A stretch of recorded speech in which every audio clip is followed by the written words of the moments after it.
This is the Bernard Kingdom. Within its borders lie 39 dungeons, teeming with monsters. To maintain peace, a barrier has been erected around the towns and villages. This land is the stage for a fantasy otome game, commonly known as a K-fan. In this world lives Wolfgang Valgans Santer, a reincarnated individual. He currently serves as the acting head of the ducal house of Bernard. He understands that he has been reborn into the world of a K-fan as the father of the villainous Ruis Lehman. He recalls his previous life, where he was a hardcore gamer.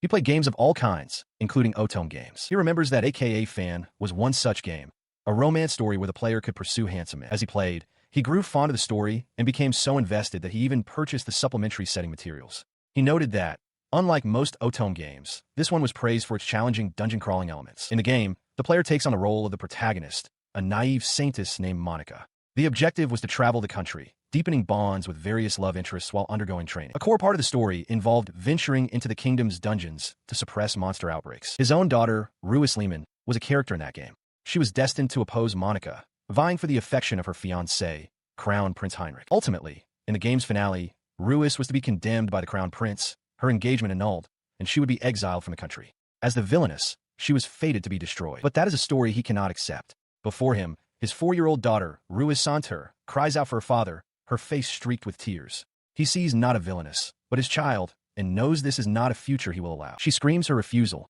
her small voice echoing through the room. The household staff, Katie and a maid, look on with helpless concern, addressing her as the young mistress, Louise. Her father, Valgans, can only stare, his composure broken as he murmurs her name. He quickly kneels to meet her gaze, his hands held out in a placating gesture. He asks her to calm down, pleading gently for her to explain what is wrong, admitting that he cannot understand otherwise. In response, she strikes him hard across the face. The sharp sound of the slap is followed by a sudden quiet as she collapses against his chest, burying her face in his shirt and beginning to sob. Her heartbroken cries are for her mother. The source of her anguish is now clear. Just 1 month ago, Valgans' wife, Cassandra, succumbed to a widespread illness. As Louise continues to weep for her mother, Valgans touches the stinging red mark on his cheek. Katie and the maids watch with concern, and the old attendant asks if he is all right. Valgans can only utter Katie's name in response. Nearby, Katie remarks to another maid about the terrible state of affairs, but then adds with a sigh that one cannot truly blame a child for their actions in such a situation. He stands with his head bowed, the red mark on his face a stark reminder of his daughter's pain. From behind, Katie's voice is gentle as he explains that it is surely difficult for the young mistress to accept Lady Cassandra's death. Valgans looks up slightly, acknowledging his attendant. His expression hardens with resolve. As Louise is carried away down the hall, still looking back with tear-filled eyes, Valgans declares that he will be the one to go to her. It is, he states, a promise he made to Katie. This decision defies convention. It is exceedingly rare for the head of a noble house to personally raise their child after the mother has passed away. The man he was in the game, the original Wolfgang, kept his distance from the grieving Louise, leaving her to suffer alone. But he is not the Wolfgang from the game. He remembers this now, a memory that returned to him only recently, around the time his daughter was born. Standing firm in the hallway, he calls out her name with newfound purpose, Ruru. His voice echoes through the vast, ornate, and silent corridor of the grand mansion, a declaration of intent in the lonely space. He searched frantically, realizing Louise was not in the mansion. A 4-year-old, all alone, his heart pounded. Could she be in the garden? His eyes widened with alarm as he rushed outside. He found her there, standing silently amidst the rose bushes, a place her mother had also loved. A wave of relief washed over him. He recalled how suddenly Cassandra had been taken from them, leaving Louise so terribly lonely. He called out her nickname, Ruru, but as she turned, her face was not sad, but contorted with rage. Mother's house is gone, she screamed, her small voice filled with anguish. Her sudden outburst sent a shock wave through him. He lunged forward, his glasses flying from his face and clattering onto the stone path. Louise stared up at him, her anger momentarily replaced by wide-eyed surprise. He stumbled to his knees before her, the carefully constructed dam of his own grief finally breaking. Tears streamed down his face as he looked at his daughter. Confused, she could only whisper, "Father." His mind flashed back to a conversation with Cassandra. She had gently dismissed his cynical view of their world, telling him it wasn't some game, and their union wasn't merely a political marriage. The memory brought a fresh wave of pain. Hunched over, he choked out a single, agonizing question, why? He remembered her smile, radiant and full of life. She had told him that none of his circumstances mattered. She had fallen in love with him. He was precious to her. She had called him Val. That smile was like a sunflower, always bright and warm. He saw her in the garden, her joy infectious, her presence a constant light in his life. He saw it all again. Their wedding day, her hand in his, the moment she held their newborn daughter, Louise, her face glowing with love. A devastating realization struck him as his hand reached for the phantom image. The day she smiled for him would never come again. He remains kneeling, head bowed in sorrow, as his daughter Louise reaches out and gently places her small hand on his hair. Startled, he looks up, his face streaked with tears.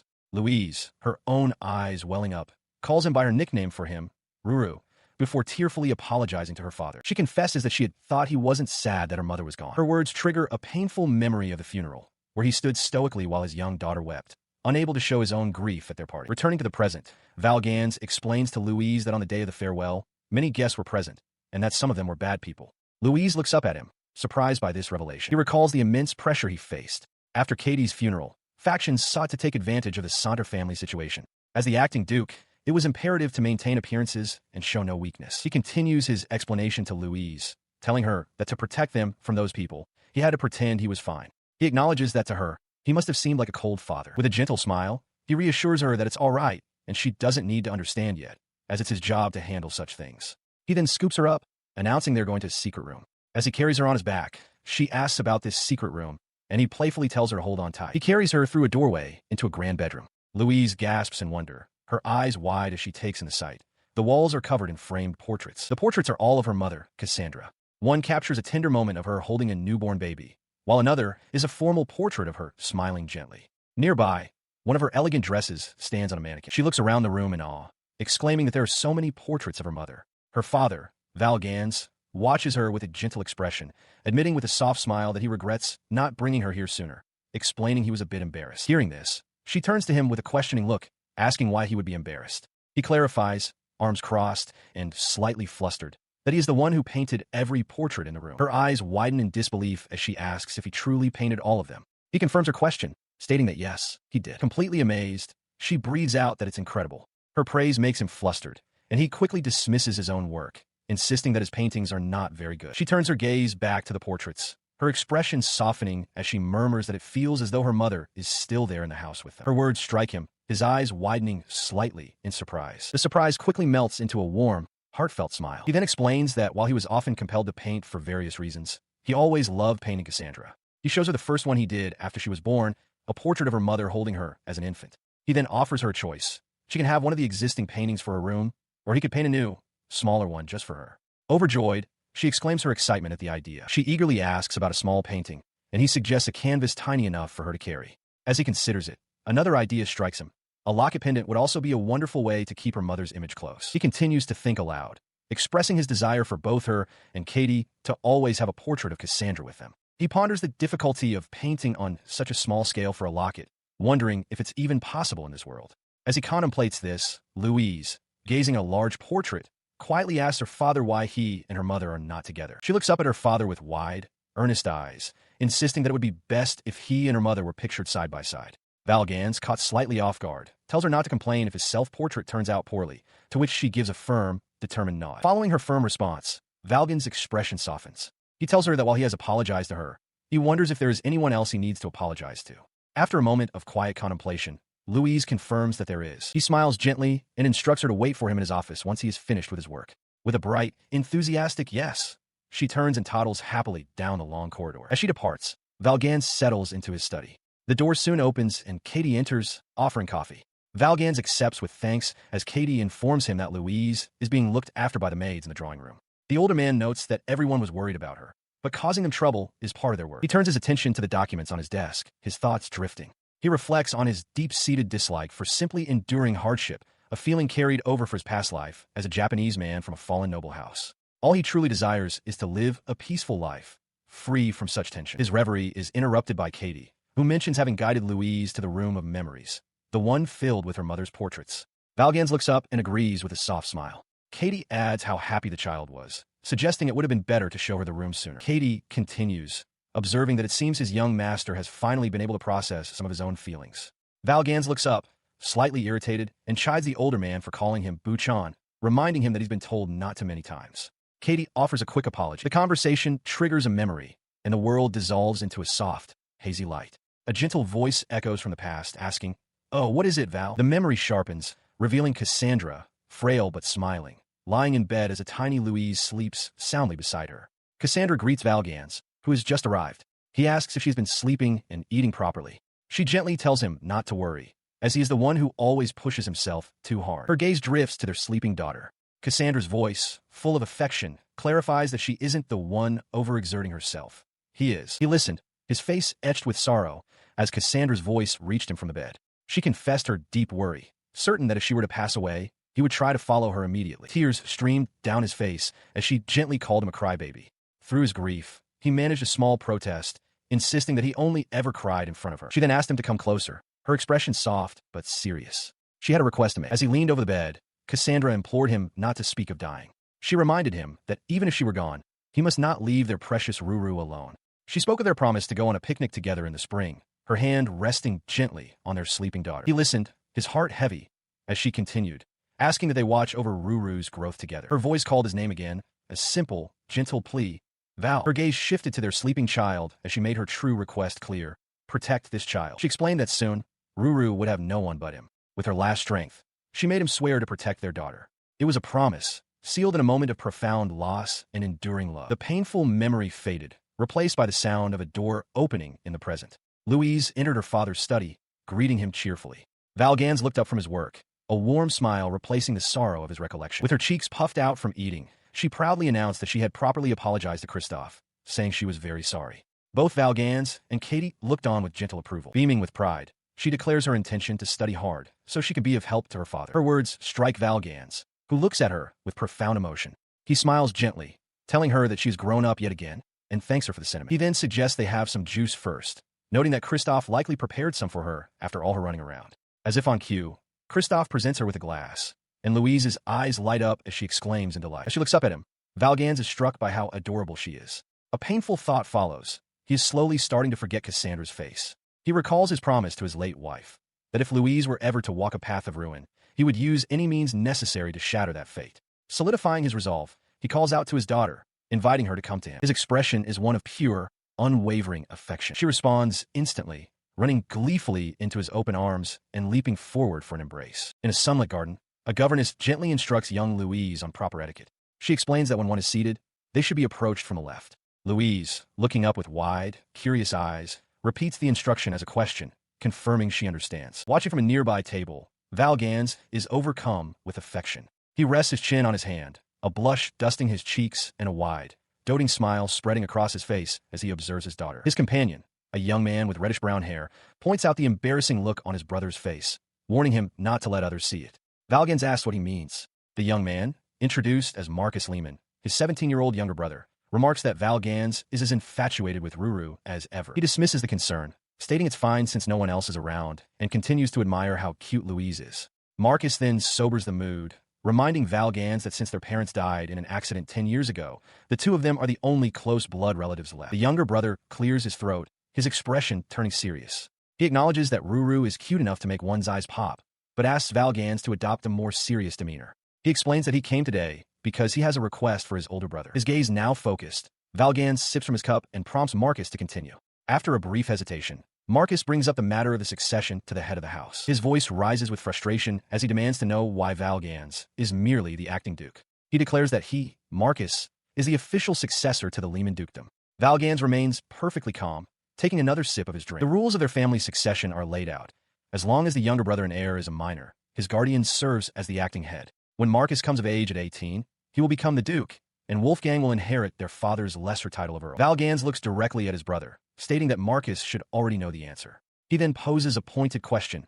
Why didn't their parents allow him, the eldest son, to inherit the dukedom? He looks away, flustered, and admits it's because Valgans can't use magic, or rather, that he possesses so much it's beyond his control. Then, with a look of shame, Marcus makes a shocking confession. He can't use magic at all. In this kingdom, those of royal and noble blood are revered for their high magic levels, which allow them to wield advanced and powerful spells. This reverence placed immense expectations upon Valgans. As a child, he was recognized as a saint for his exceptional magic reserves. Yet, despite this potential, he could not cast even the most rudimentary barrier spell. By the age of 10, it was concluded that while he possessed magic, his very constitution prevented him from using it. Marcus elaborated on the consequences of that diagnosis. He explained that because Valgans couldn't use magic, their parents had no choice but to conceive another child to inherit the dukedom. Him. Since their father's death, Valgans had been acting as the head of the Lehman dukedom for over a decade. He continued, his expression earnest, conveying the people's anxiety. They were unsettled by the prospect of such a sudden change in leadership, with him taking over from the brother they had known as their lord for so long. Despite the gravity of the topic, Valgans remained composed as they sat for tea. He calmly informed Marcus that he had no intention of handing over all duties at once, planning instead for a gradual transition over the next 2 or 3 years. At his words, Louise abruptly turned from her seat, calling out, "Uncle." Her call drew their attention. Valgans asked if her studies were finished for the day. Louise affirmed they were, then announced she had come to greet her uncle, who was visiting. With a flourish of her skirt, she performed a perfect curtsy. The charming gesture completely disarmed both men. Valgans and Marcus beamed with identical, foolishly proud smiles, a doting father and a doting uncle utterly captivated by her cuteness. Seeing their expressions, Louise asked what they had been discussing. Marcus replied with a gentle smile, telling her they were just talking about how amazing her father was, even without being able to use magic. Her attention shifted to her father. "You're not a mage, Papa?" she asked. Valgans paused thoughtfully before explaining that while he couldn't use magic in the traditional sense, it wasn't entirely unrelated to him. He had a special constitution, a fact that was discovered when he was a student. He possessed what were known as magic eyes. This power, a flame vision, dwelled within his sight, a consciousness that could erupt without warning. As the conversation continues, Marcus explains the situation to Louise with a frustrated expression. He clarifies that while his brother's flames are generated by magical power, they aren't considered true magic, which is why he isn't called a magic user.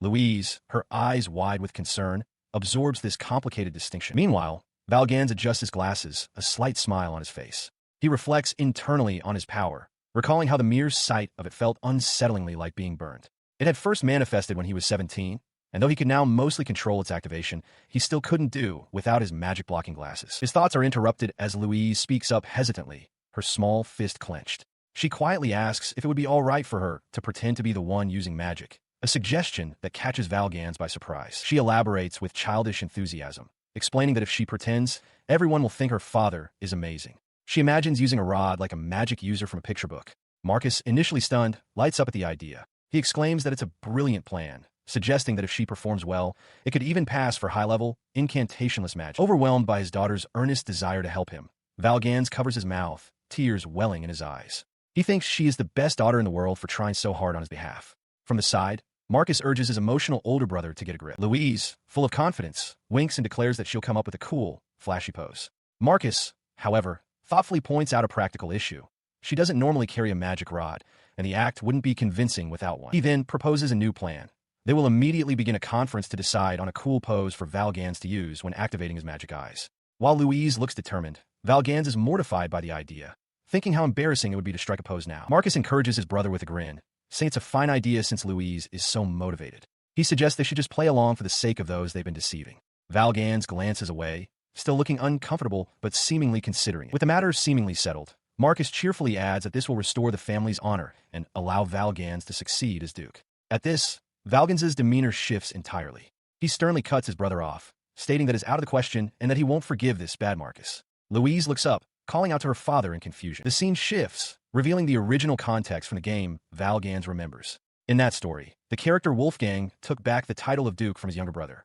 The Duke's daughter in that version was named Louise Lemus. Several days later, Marcus playfully teased Valgans, remarking that with such doting affection for Louise, he would surely become a fine Duke. Valgans, looking weary, could only manage a tired smile as his daughter happily greeted her uncle. He found himself at a social gathering, where several noble women commented on the advancements within the Sana territory. Countess Muller noted that she had heard of their lands, while Countess Becker specifically mentioned the innovative water pumps designed by the Sana family. Countess Foyhito expressed her surprise, confirming that these rumors were indeed true. Valgans listened with a strained, polite smile. He mused that the memories of his past life did occasionally prove useful. The tea party, hosted by Louise, was underway.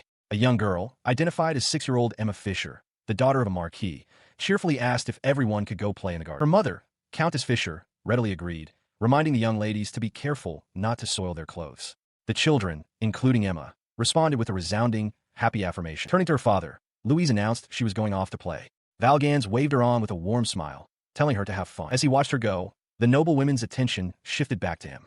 They cooed over how cute both girls were, remarking on how wonderful it was that their fathers doted on them. The comments left Valgans momentarily stunned. His expression tightened as a realization struck him. He was at a gathering for young girls. It was highly unusual for a man to participate in such an event, and he suddenly felt a profound sense of unease. Elsewhere, Countess Fisher explained to her husband that she had hoped to create an opportunity for him and Valgans to speak, as Valgans had come as Louise's attendant. She then noticed her husband's wandering gaze and sharply told him to stop looking away from Lady Louise. His unease grew as he found himself seated at the table with the women, feeling completely out of place. He couldn't comprehend why he had been maneuvered into this position. The conversation then took a more serious turn. The women confessed that they had been truly worried about him after Lady Cassandra's death, suggesting that he had fallen into a deep state of despair. She and the other ladies observed him with sympathetic eyes. Countess Fisher then spoke, telling Valgans that she had always admired the deeply affectionate relationship he shared with his late wife. He offered a gentle smile, touched by their concern.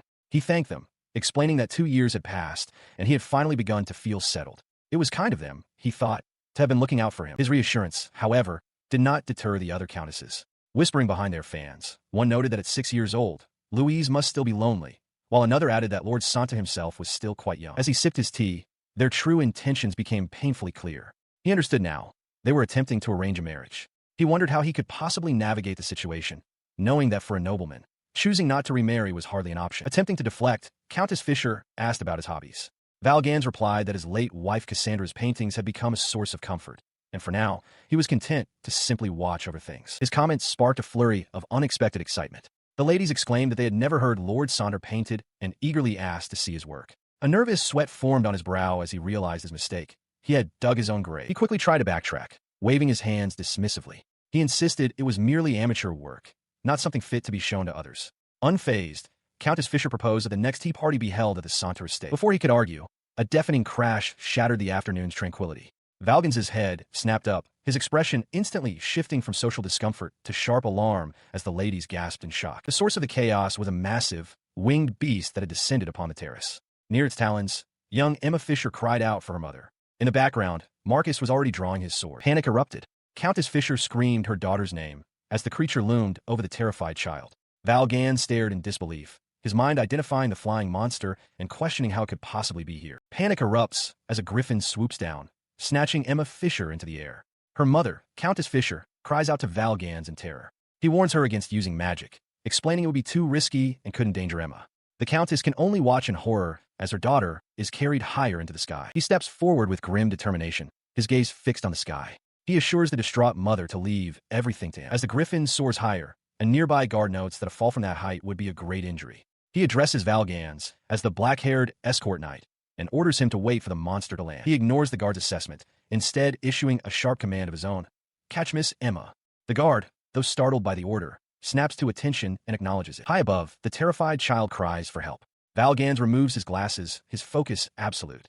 He understands that his magic can be precise. He can burn only his intended target, incinerating the monster without harming Emma at all. With his decision made, he raises a hand toward the sky, his expression cold and resolute. A single word escapes his lips. Burn. The command unleashes a torrent of fire that instantly engulfs the griffin. The creature lets out a final, piercing shriek as its body is consumed by the flames, leaving Emma to fall from the sky. As the girl plummets towards the ground, the guard sprints forward, launching himself into the air to intercept her just moments before impact. He lands safely, cradling the crying child who calls out for her mother. Countess Fisher rushes to them, embracing her daughter.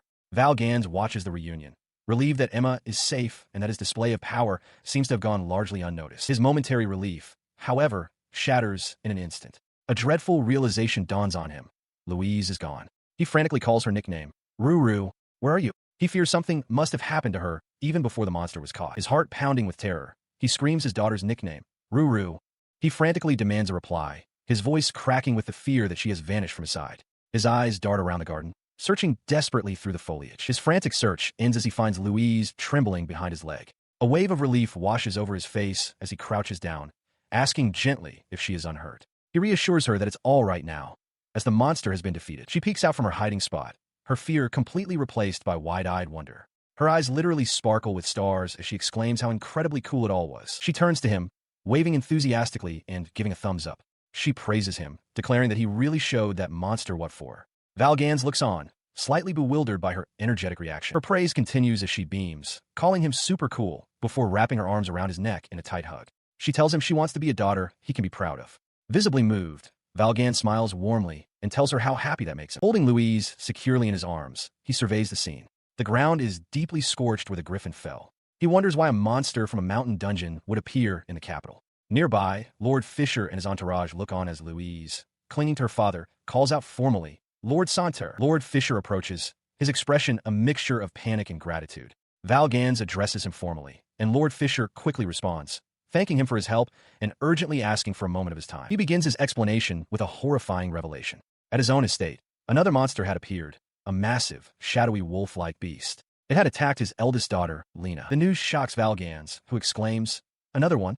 Lord Fisher confirms the grim reality, explaining that he was in the middle of dealing with the attack at his home when he received a report that a second monster had appeared in this very garden. He gestures towards the scorched earth. Lord Fisher concludes that because the nobles here were occupied fighting the griffin, he was able to proceed to his own estate without hesitation to deal with the other threat. He watches as his daughter, Louise, firmly addresses the distraught Lord Fisher. She tells the man to raise his head, insisting that as long as the young ladies are safe, all is well. She points out that had Lord Sana not been present, the outcome for either Lena or Emma might have been much worse. Lord Fisher, still bowed, reports that according to the doctor's examination, both girls' injuries are minor and will not leave any scars. The news visibly relieves Valgans. His mind races as he recognizes the situation. This was a key event from the main story of the game. He recalls that Emma Fisher was a support character who, in that original timeline, was left with a large permanent scar on her face. He remembers more details from the game's lore. If a player grew close to Emma, she would reveal that she was attacked by a monster in the Garden of the Six Towers, causing her to fall from a high place. She had always considered herself lucky just to have survived. The pieces fall into place. In the game, another noble girl was attacked by a different monster on the same day, losing a leg and her spirit. The game's version of Wolfgang hadn't attended the tea party, leading to poor coordination with Lord Fisher. As a result, only one of the girls was spared from severe injury. His presence here changed everything. The profound realization strikes him. His actions can alter the future. He grips Louise's shoulders, his expression intense, startling her. In the distance, Countess Fisher calls out to Emma, while Lena calls for Louise. Emma runs toward them, wiping tears from her eyes and insisting she is fine.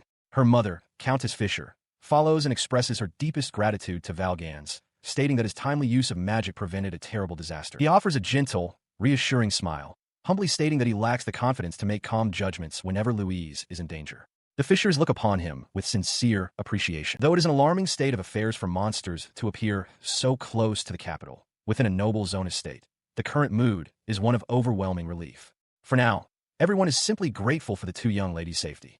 Valgans watches them, a thought beginning to form. And so, he feels he has managed to see a small glimmer of light in his daughter's future. As if sensing this newfound hope, Louise closes her eyes and smiles, a picture of pure, serene relief. Lord and Countess Fisher bowed deeply, their heads lowered in respect. The Lord expresses his immense gratitude for the events that have transpired. In response, Valgans gestures emphatically, urging them to raise their heads. He insists that they need not go so far, as he was merely fulfilling his duty as the Duke's representative and they had already offered their thanks. From her seat on a plush sofa, Louise listens as Countess Fisher turns to her, apologizing sincerely for the frightening experience she had to endure. The Countess then suggests that perhaps Louise would like to see Emma and Lena. The Countess's words reach her own daughter, Emma, who is now full of energy. The young girl eagerly declares that she wants to go to Louise's house to play, insisting that she won't be a bother. Lord Fisher then recounts the harrowing details, explaining that by the time he arrived to help, Lena was already being attacked by the monster. He reflects that had he panicked while using his magic to fight back, the situation would have become far more dire. He looks over with admiration, calling Louise a strong-willed and good child. Valgans adjusts his glasses with a smirk, remarking that this sounds like a doting parent's bias. He then adds with competitive amusement that when it comes to doting, he won't be outdone. His attention returns to his daughter. He informs Louise that Lena is now married, and mentions that it seems Louise had greeted Lena alongside Katie sometime in the past. The thought triggers a memory for Valgans. He pictures his late wife, Cassandra, embracing a younger Louise, remarking how envious she was that Louise would have an older sister figure. The young Louise had then asked for a big sister of her own.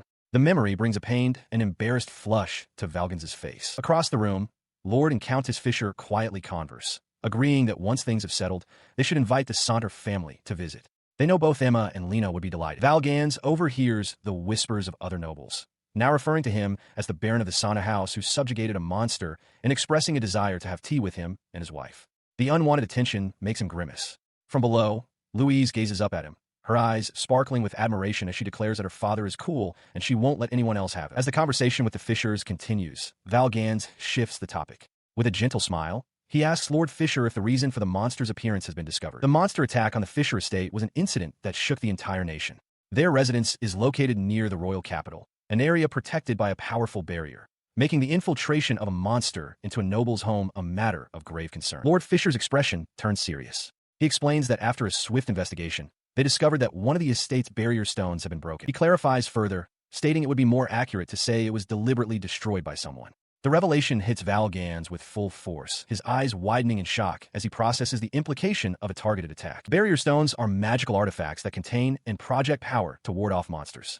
In a country where such creatures are plentiful, it is common practice for noble families to install smaller, localized barrier stones within their own estates for added protection. Valgans realizes this means the Fisher family was specifically targeted. Lord Fisher confirms his suspicion, adding that an emergency noble assembly has been called for the next day, where he will report the sabotage. Seeing Louise's anxious expression, Countess Fisher gently suggests they postpone the serious talk. Lord Fisher quickly agrees, apologizing for worrying the little girl. He then turns to Valgans with a warm, reassuring smile, telling him not to worry either, because they have Valgans and Louise on their side. Valgans returns the smile, grateful for the show of solidarity. Later, Christophe assists Valgans, helping him into the formal, dark military jacket required for his official duties. He remarks that while Valgans's everyday attire is good, the formal uniform suits him exceptionally well. Valgans brushes off the compliment, complaining that the stiff uniform only makes his shoulders sore. Christophe then informs him that Louise is awake early, prompting Valgans to call for her to come in. The door clicks open and Louise peeks inside, wishing her father a good morning. With a small leap, she runs and throws herself into his arms for a tight hug. He and Christophe were startled by the sight of Louise peeking from behind a door. With her hands covering her mouth in surprise, she asked what was wrong, noting that her father's clothes were different from his usual attire. He explained with a smile that he hadn't worn this uniform much before, as he had to go to the castle today. With puffed cheeks, Louise shook her head, asking if she couldn't accompany him. Her pout quickly melted into a radiant smile. She confessed that she was just taken aback because he looked so handsome in his uniform. The compliment struck him with overwhelming force. Tears of pure joy streamed down his face as he clutched his head, thinking his daughter was simply too adorable. Christophe observed the display with a perfectly neutral expression. After composing himself, he listened as Louise earnestly encouraged him to do his best at his work. She promised that she, in turn, would do her best so that Emma and Lena could feel at ease. He smiled warmly, touched by her words. Placing a hand over his heart, he promised he would be back and turned to depart. Louise watched him go, her expression now serious and resolute. His carriage sped along the road. In the Bernhard kingdom, a noble's influence and right to speak are directly proportional to their magical power. With this power comes the solemn duty to fight monsters. Only a select few of the great noble houses possess enough magical energy to maintain the large-scale barrier stones that protect the nation. Those who hold such immense power are known as saints and saintesses. These chosen few are responsible for touring the country each year to replenish the magic of the great barrier stones.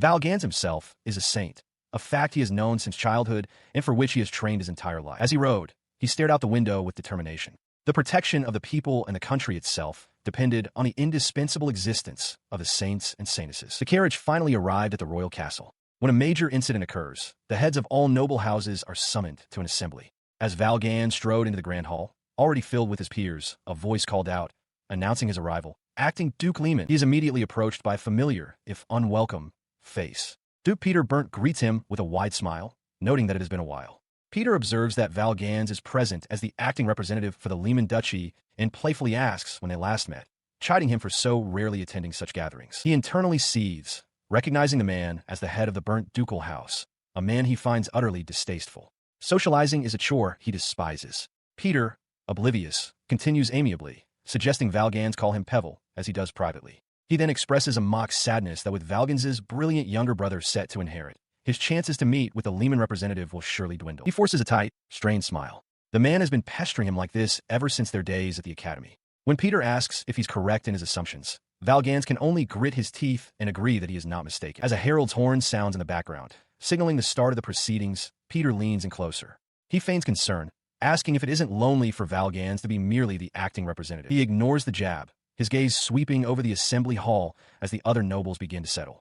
The meeting is starting, Lord Burnt, he states flatly. Shouldn't you be taking your seat? As he turns to find his own place, Peter waves cheerfully from behind him, calling out that they should meet again after the conference. Valgans's irritation spikes. What an insufferable loudmouth, he thinks, especially after he went to the trouble of capturing such a rare specimen. He clenches his fist in frustration. His mind is made up. As soon as this meeting is over, he will find Peter and leave immediately. However, before he can move, a guard's voice booms through the chamber, announcing the arrival of His Majesty, the King. The assembled nobles rise in unison as the grand doors swing open. The king strides purposefully through the hall, ascending the steps to the ornate throne at its head. Taking his seat, the monarch looks out over the silent assembly and speaks, his voice clear and commanding, "Raise your heads." He begins by addressing the reason for the urgent summons, the recent demonic incursion at the Fisher estate. An investigation, he announces, has determined that the boundary stone at the Fisher residence was destroyed by human hands. Consequently, he has commanded that the boundary stones of every noble house be inspected. His words cause a stir among the nobles. Valgans listens with sharp focus as the king reveals a more alarming discovery. Boundary stones at several other houses were also found destroyed. Furthermore, all the affected families reported that their area locks, the magical barriers protecting the stones, were functioning normally. Valgans's eyes narrow. This was not an isolated incident targeting only the Fisher family. He processes the implications, realizing the situation is far more dire than expected. The area lock is a powerful magical tool, rendering the area within its scope impervious to all forms of attack.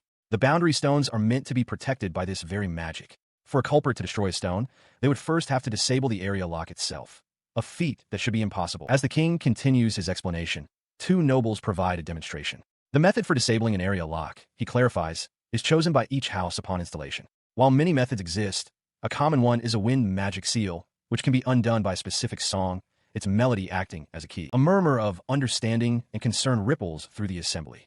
The king elaborates that these disarming methods are typically passed down orally within the family to ensure secrecy, with a failsafe to reset the lock should the designated heir be lost. Valgans's mind works furiously. If only one house's secret had been leaked, it would be a simple matter of espionage. But for multiple houses to be targeted simultaneously suggests a conspiracy of unimaginable scale. How could one entity possibly acquire so many different, closely guarded secrets? The king's voice cuts through the tension. He declares that there are no discernible patterns or connections among the victimized houses, and the motive remains a mystery. He looks out at the assembled nobility, urging them to report anything, no matter how small, that they might have noticed. A heavy silence hangs in the hall. In a grand assembly hall, a young nobleman raises his hand to be recognized.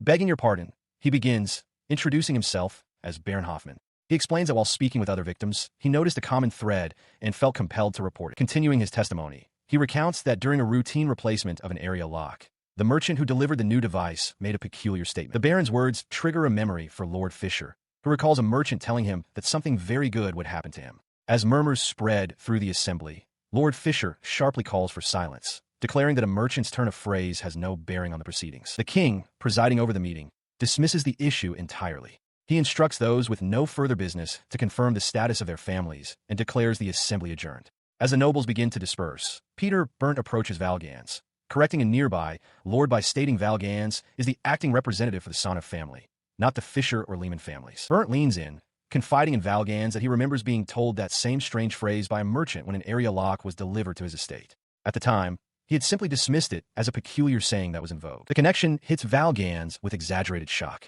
Burnt cheerfully confirms it, prompting a flustered Valgans to ask if he's all right, considering his engagement was recently broken. Annoyed, Valgans then demands to know why Burnt didn't mention this crucial piece of information sooner. He smirks, admitting he wanted to savor the amusing situation a bit longer before revealing his hand. Now, he announces he's off to do a little information gathering.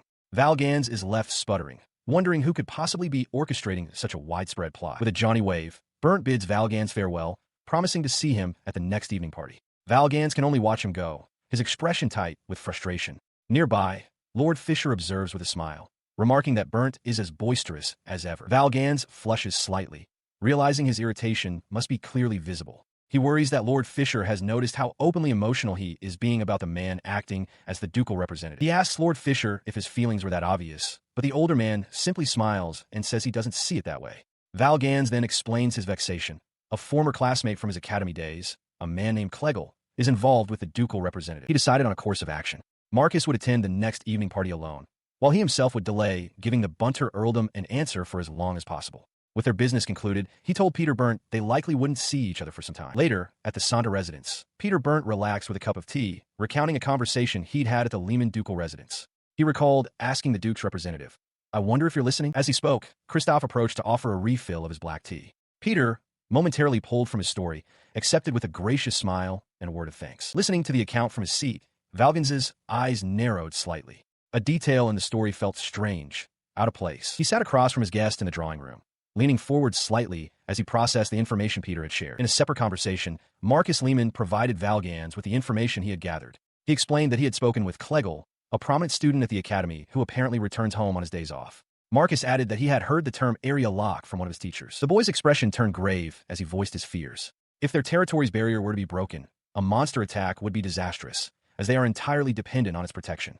The weight of this vulnerability settled heavily on Valgans. He ran the facts through his mind again, his hand touching his temple in thought. The victims had no common link. The merchants involved were all different, and the territories were spread far apart. Investigating each one directly seemed like an impossibly daunting task. Just then, Marcus offered another critical detail. The area locks are created by the Mages Guild, and merchants then purchase them to sell to nobles across the entire country. The distribution method struck Valgans with the force of a revelation. His eyes widened as he seized upon the missing piece, the transporters. He quickly reasoned that the guild must use transporters to deliver the devices to the various merchants. He turned to Marcus, a new urgency in his voice, and asked a pivotal question. Even if the merchants are different, is it not possible they all use the same transportation service? He instructs Marcus to get confirmation through the academy headmaster, adding that he himself will try to contact Fisher and Burnt by letter. Marcus readily agrees to the task. Meanwhile, Peter Burnt sits comfortably in Valgan's drawing room, accepting a cup of tea from Kristoff. He muses aloud that he was mistaken to think Valgans would turn him away, complimenting the excellent tea. Valgans, in his study, reads Burnt's letter with growing irritation. He had told Burnt to reply by letter, yet the man came in person anyway. He thinks to himself that Burnt is far too busy to be making such a trip. He lets out a heavy sigh, already regretting his decision to let the man in after having turned him away so many times before. Now face to face, Burnt speaks grandly of the burden of being the acting head of the Lehman household. Valgans' annoyance spikes. He came all this way just to spout nonsense instead of answering his questions. Burnt playfully suggests they engage in a subtle war of information, but Valgans cuts him off. He states he has no time for such games and demands Burnt state his terms and leave. Their tense exchange is interrupted by a soft knock on the door. A small voice asks, "Excuse me, father. May I come in for a moment?" The door creaks open to reveal Louise, accompanied by her governess. Valgan stares, surprised by his daughter's sudden appearance while he has a guest. Louise nervously explains that she wanted to greet the visitor. Valgans considers her request, internally weighing the hassle of introducing her to Burnt against his daughter's wishes. Before he can decide, Peter Burnt beams with delight. He asks if Valgans' daughter wishes to greet him, and with a wide smile, declares, of course she can. Louise performs a graceful curtsy, her dress rustling. With her eyes closed in concentration, she formally introduces herself. "It is a pleasure to meet you. I am Louise Santer, daughter of Wolfgang Sonner." Her perfect etiquette catches her father completely off guard. Valgans covers his mouth, his composure shattered by a wave of paternal pride. He marvels at how well she performed the curtsy, noting that she's much better than Pebble. Beside him, Kristoff smiles, murmuring his master's name with quiet approval. Before he can recover, Peter Burnt steps forward, bowing slightly to the young girl. He thanks her for the greeting and introduces himself as Peter Burnt, a marquis. He then adds a startling claim. He is a childhood friend of her father. Valgans looks on, his expression hardening with suspicion. Louise's eyes widen with excitement at this revelation. She turns to her father and asks if this means he knew Burnt from his time at the academy. Valgans, still processing the man's audacity, can only manage a strain that's right. He beams, flashing a peace sign with a theatrical flourish. With a sparkling smile, he declares that he is not just any friend, but her father's one and only best friend. The declaration leaves Valgans seething. He internally fumes, wondering since when he and Pebble had ever become best friends. Meanwhile, Louise looks up at Burnt, completely captivated. Seeing her rapt attention, Burnt extends an invitation. He suggests they have tea together, offering to tell the little lady stories about her father and mother from their academy days. Louise's face lights up, and she clenches her fists in delight, exclaiming that she wants to hear everything. And so, the conversation began. Burnt spoke at length about his and Katie's time at the academy, continuing until evening fell. He did so because Louise listened with such unwavering focus. He smiles to himself, realizing that she is truly hearing him out. He finally decides it's getting late and that he should take his leave for the day. As he begins to stand, Louise looks up at him, a hesitant expression on her face as she starts to speak. She asks if he would be willing to tell her more stories about her father and mother again sometime. Burnt's smile widens, and he places a hand over his heart, replying warmly, "Of course." She beams with pure delight, thanking Lord Burnt profusely as he takes his leave.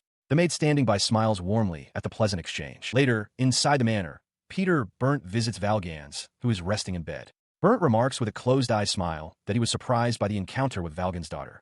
Valgans, looking perplexed, questions how Burnt could remember him and Kristoff so vividly from their academy days, especially recalling so many shared memories. His confusion deepens as Burnt continues, smiling knowingly. He posits a curious scenario.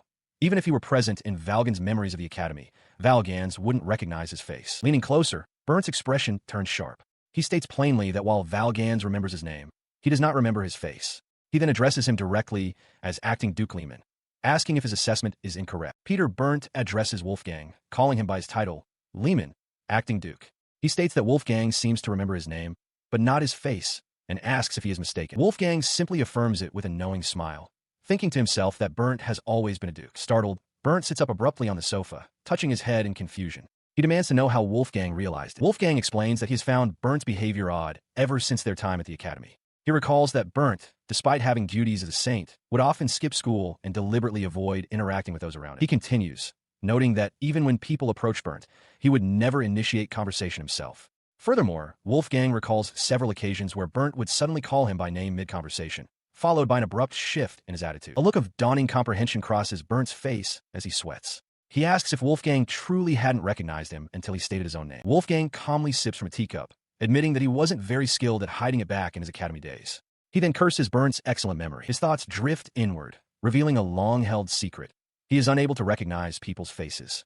While he can discern their expressions, he cannot grasp the overall picture, causing his memories of them to become blurred and indistinct. He reflects that this condition was a major reason his parents did not grant him the dukedom, and why he was unable to use magic. He couldn't even remember the faces of his own family. He recalls that it was only later that the royal magic instructor of that time identified the cause as his demon eyes and managed to stop their effect. He explains that his demon eyes burn whatever he recognizes. As a result, he unconsciously avoids acknowledging people's faces. The power is potent enough to feel as if it could burn a person to nothing. Hearing this, Peter Bernd recalls the past. He remembers that Wolfgang changed after Cassandra began working for him.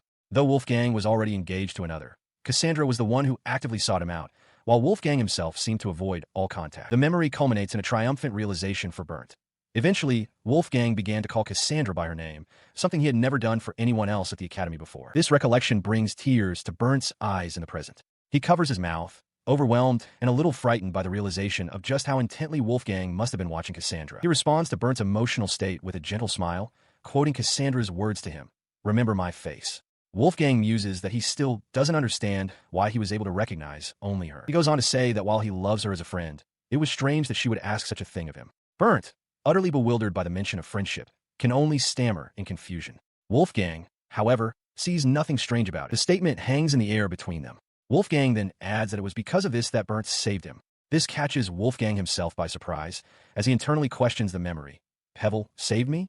I did. The weight of the conversation leaves Bernd completely drained. Christoph sees him out, thanking him for visiting Louise. As he departs, Bernd recalls that his family's merchant business had acquired a transport company called Gesturheit, but at the time, he hadn't noticed any change in Wolfgang. His mind drifts back to that period, remembering that 2 temporary workers had been hired. He recalls one was a stubborn-looking boy with black hair and black eyes, accompanied by a man whose face he cannot picture. He laughed heartily, suddenly realizing he had forgotten the main topic of their discussion. Wolfgang chuckled in response, admitting it should have been mentioned from the start. Waving goodbye, Peter Bernd promised they would meet again soon. As the heavy gates closed behind Bernd, Wolfgang watched him depart, a thoughtful expression crossing his face. He mused to himself that the man was certainly interesting. He turned and walked back into the quiet manor. Bernd's words had stirred something within him, causing him to recall various memories of Katie. He found himself drawn into a long gallery lined with portraits. His gaze settled on one painting in particular, and a memory surfaced. Just as Bernd had said, he hadn't been able to recognize his own fiancée's face. But Katie had not despaired. Instead, she had taken his hand, promising they would get to know one another. And then, she had smiled at him. The memory faded, leaving him standing before the wall of portraits. He finally understood. The answer he had been seeking was in these paintings. He recalled the process. Because he couldn't see Cassandra's face, he had begun to paint her. Over and over, he committed her form to canvas. And, as he repeated the act, her face slowly became distinct and recognizable to him. His eyes found a finished portrait of Cassandra cradling their infant daughter. He remembered the happiness he felt when he first saw Louise in the classroom. He understood now. Katie had asked him to look after Ruru. With this newfound clarity, he sat on the edge of his bed. For now, he had to return to his work. The information Bernd had provided might be the very key to resolving the demonic beast incident. Meanwhile, Peter Berndt own memories continued to surface. He recalled that around the time of the incident, a 2-person team had been temporarily hired. He remembered a strong-looking man with an unreadable face and a black-haired boy. A chilling thought struck him. The transport company had seemed suspicious. The stubborn man and the black-haired boy with him. Could that boy have been Carl, a capture target from the game?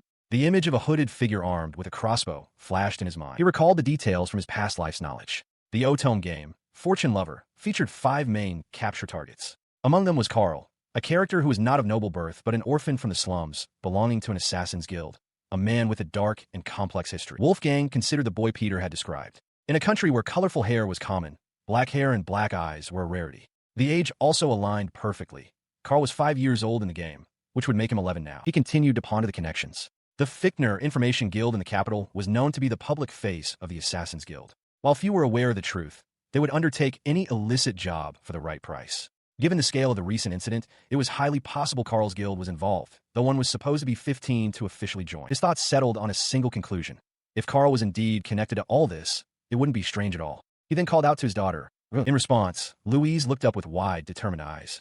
"Yes, father," she exclaimed, declaring that she would absolutely not leave his side until he returned home for the day. He smiled gently at her earnestness. "Something surprising might happen, Rue," he cautioned, "but you mustn't make a scene." She nodded in firm agreement. "Yes, father." With that settled, Wolfgang set his plan in motion. He decided to visit the orphanage in the capital, the very place where he might be able to meet the Carl from the game. To facilitate the visit, he had already sent word ahead, using the pretext of wanting to make a donation. Since contributions to temples and orphanages were considered virtuous acts, his request should not raise any suspicion. He glanced at Louise, thinking that even if he couldn't recall a face, his memories of the game characters were distinct. He believed that Louise, with her child's perception, would likely be able to recognize Carl on sight. Beside him, Louise's heart pounded with nervous anticipation. Wolfgang recalled Carl's defining trait.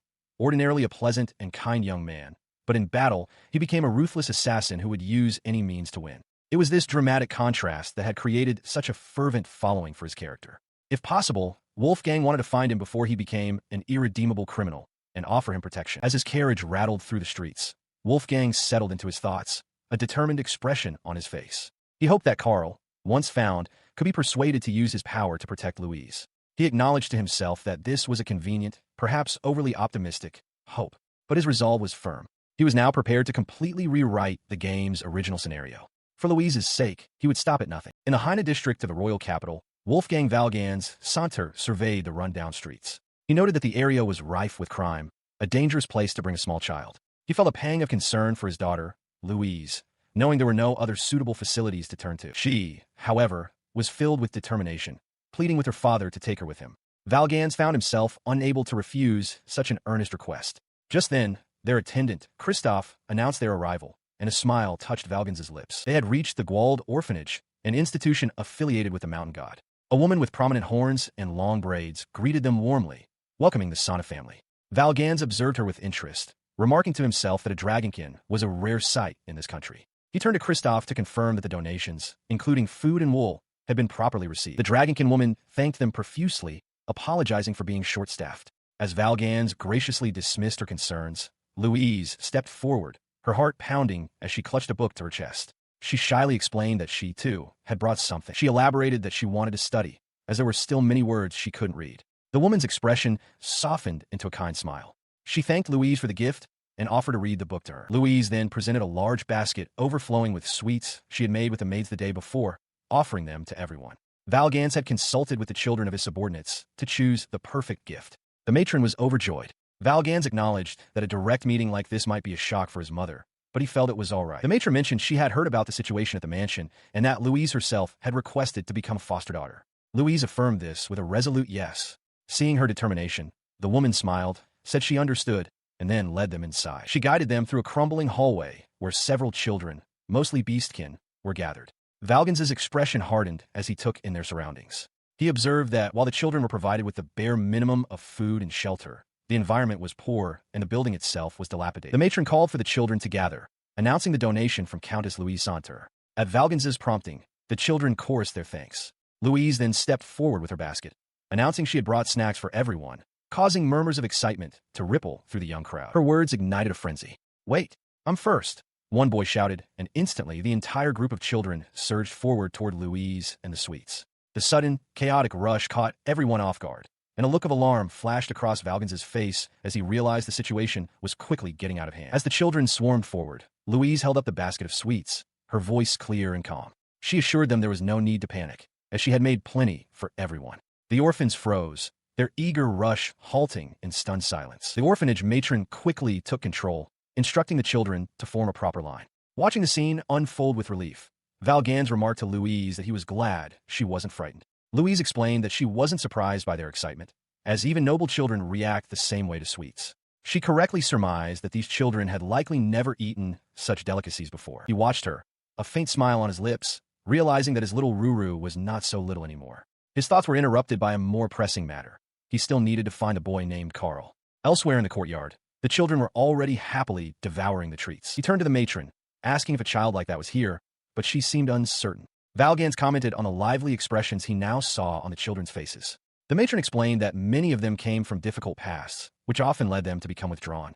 Valgans then asked if there was anything else they were struggling with, but she simply expressed her gratitude for his help. He resolved to do what he could, even if it was only a little, knowing full well that the residents of the poor district might react with hostility. His train of thought was broken by Louise's excited voice calling for her father. She ran up to him, presenting a boy in a hooded cloak and exclaiming that he had something amazing to show him. He took the object from Louise. In his palm rested a perfectly formed, minuscule rose, no bigger than a bean.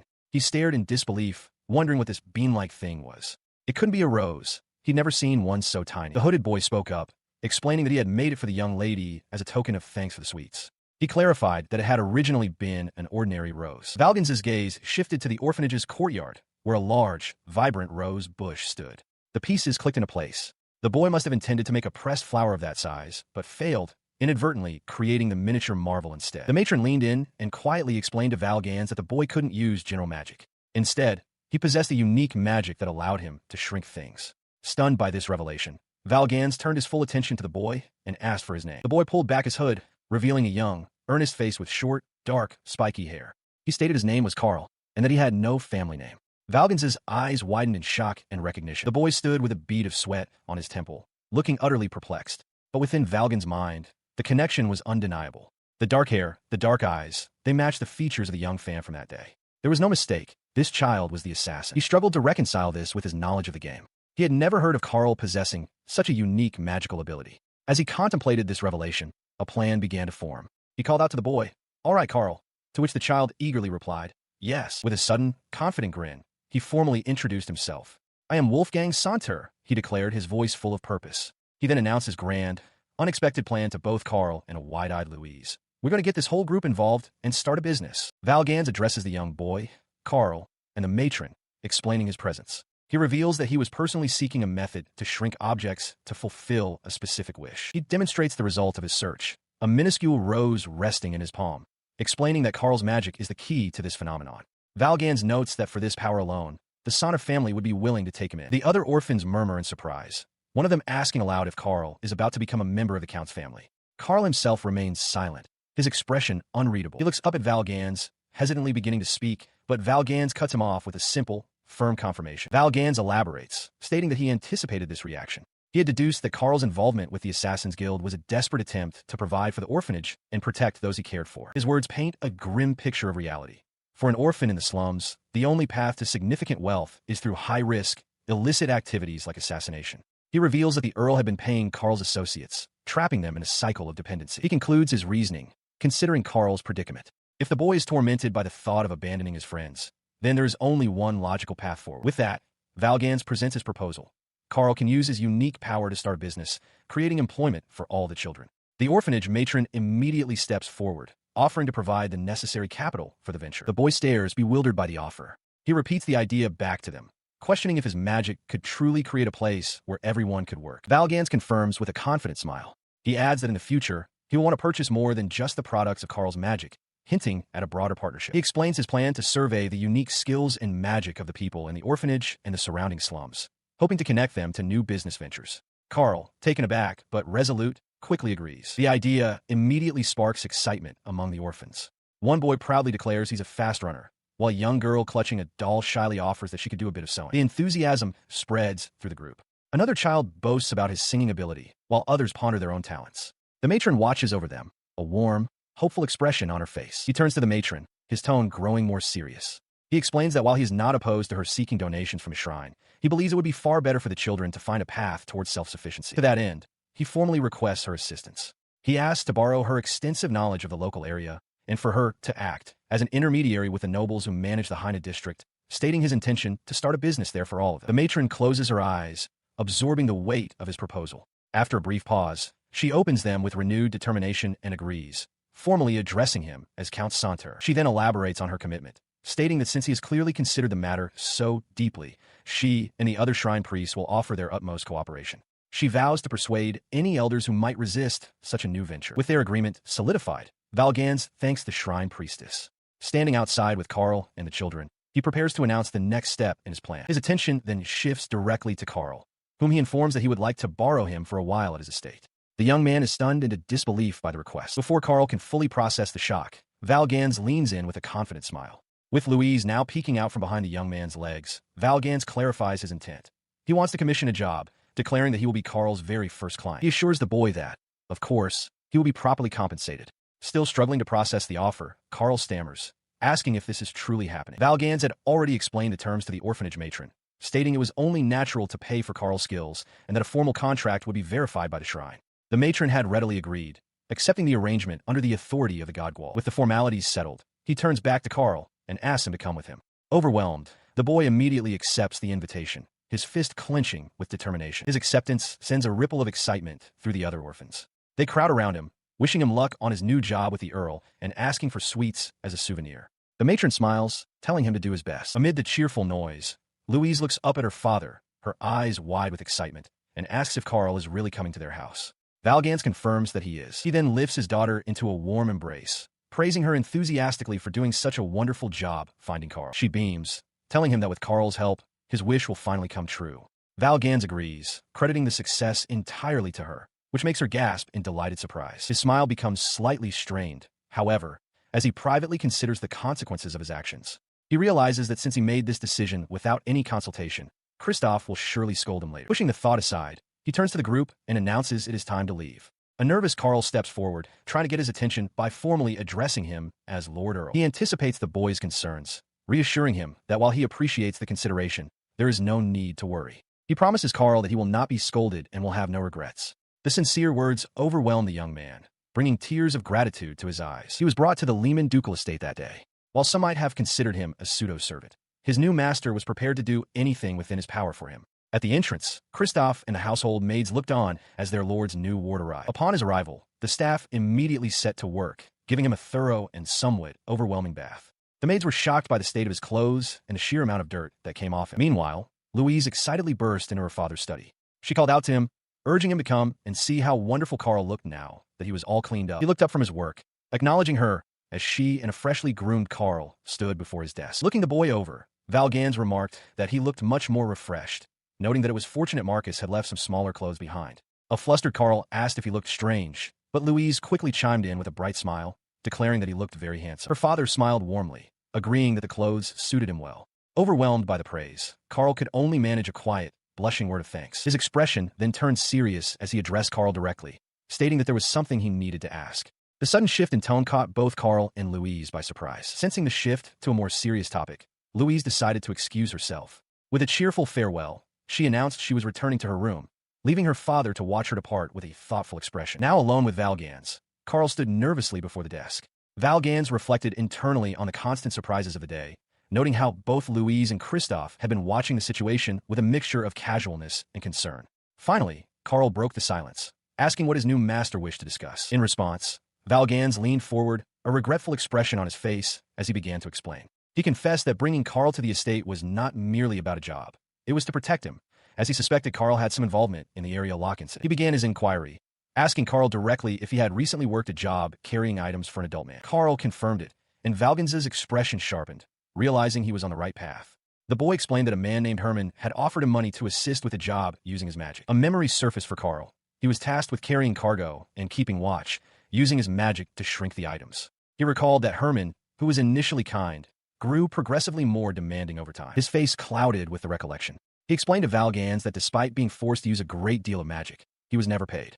This, he now understood, was why he had been so wary of Valgans's own offer of money. Valgans, seeing the boy's distress, softened his tone. He apologized for bringing up a painful memory and asked if Carl knew what the object was. If words were too difficult, he suggested, perhaps Carl could draw it. Taking a pencil, Carl began to sketch. He described the object as originally being the size of his palm, with a beautiful stone set in its center.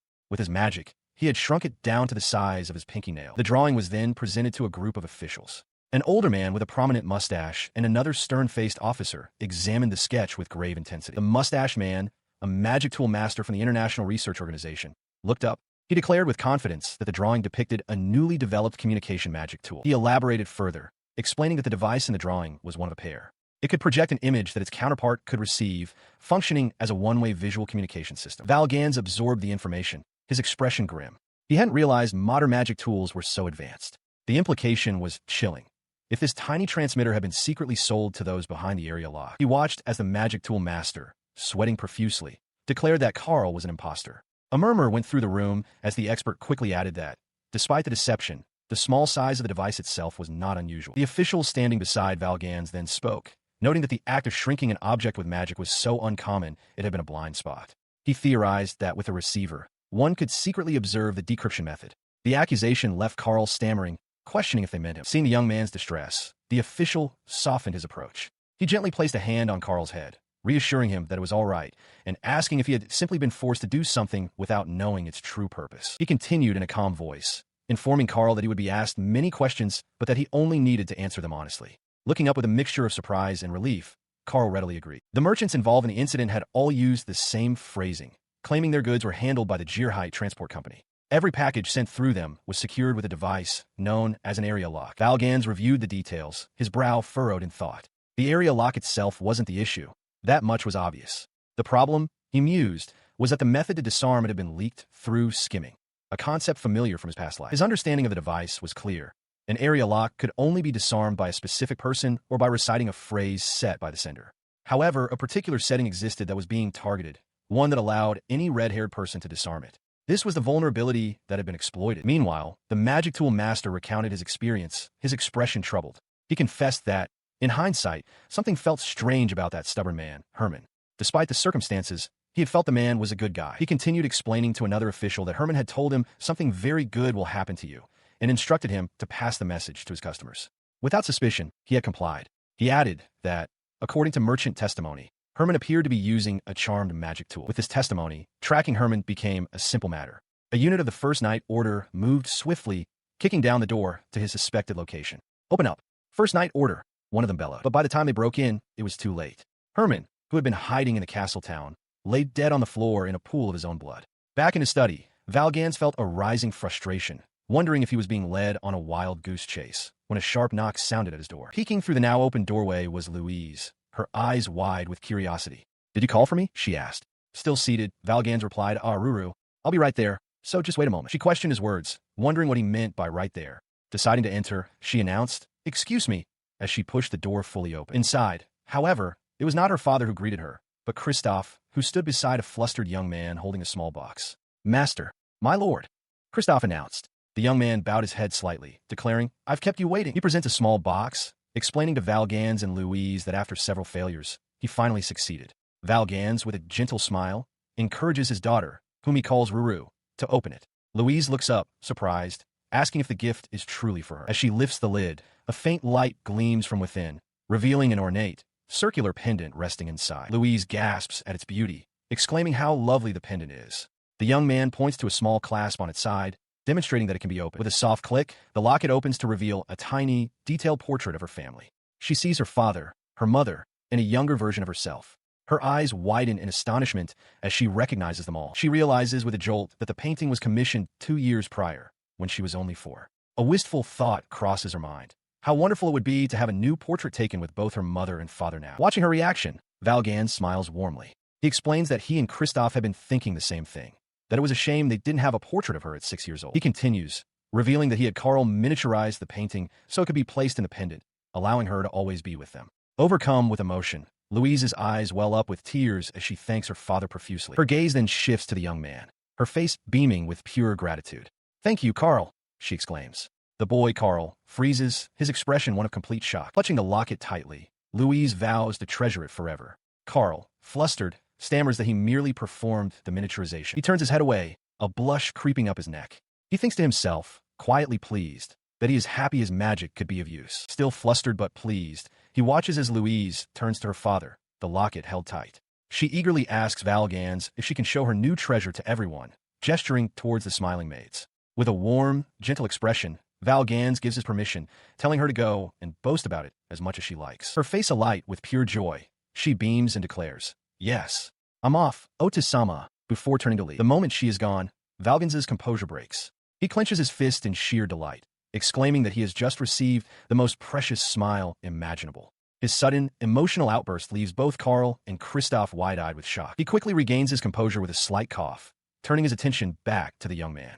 He addresses Carl, thanking him again for his hard work and inquiring about how his studies are progressing. Carl, looking somewhat hesitant, replies that it was a bit of struggle. He explains that it was apparently the first time his instructor had ever taught someone with a mixed attribute. Kristoff elaborates on the difficulty of the task. The magic Carl used for the pendant was borrowed, and miniaturizing a complex object requires extremely stable magic. He notes that even Herman's magic tools often failed during miniaturization attempts.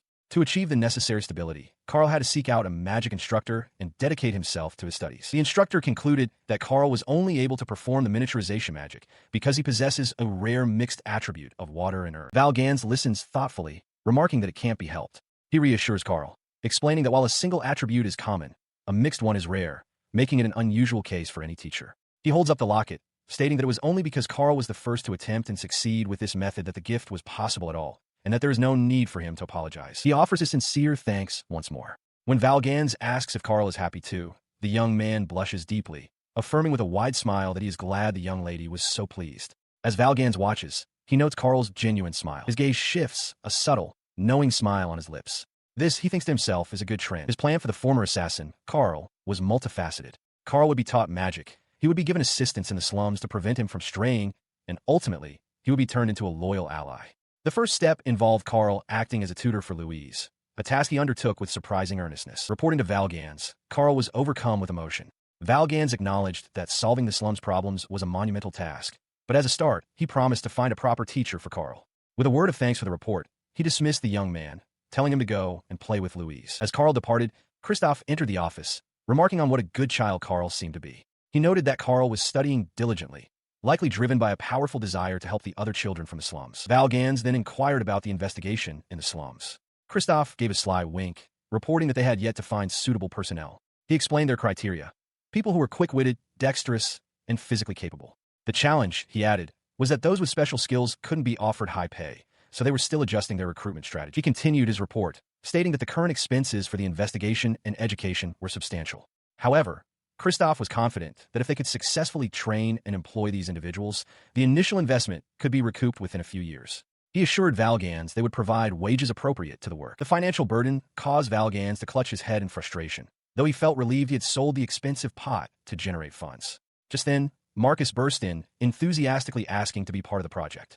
He praised the idea of securing funding from the Lehman Ducal House, mentioning that he himself had been sponsored by them. Valgans, however, turned away from his half-brother. He explained to Kristoff that this was a venture he had decided upon himself, and that he refused to burden Marcus with any more responsibility than the succession he already faced. He clarified that he was undertaking this project as the acting head of the Sonner earldom, not the Lehman dukedom, because the scale was far too large for a mere earldom to handle alone. Marcus insisted, urging Valgans to consult him if any trouble arose, reminding him that the Lehman family stood behind him. He then presented Carl with a document, explaining that the neighboring Heine barony had agreed to cooperate. As Marcus formally requested Carl's assistance, Valgans watched Louise with the other girls, resolving to focus on being a proper father for now, realizing he couldn't let her only wear dresses made by Carl. Seeing the slight smile on Valgans' face, Kristoff remarked that for all his complaints, he seemed to be enjoying the situation.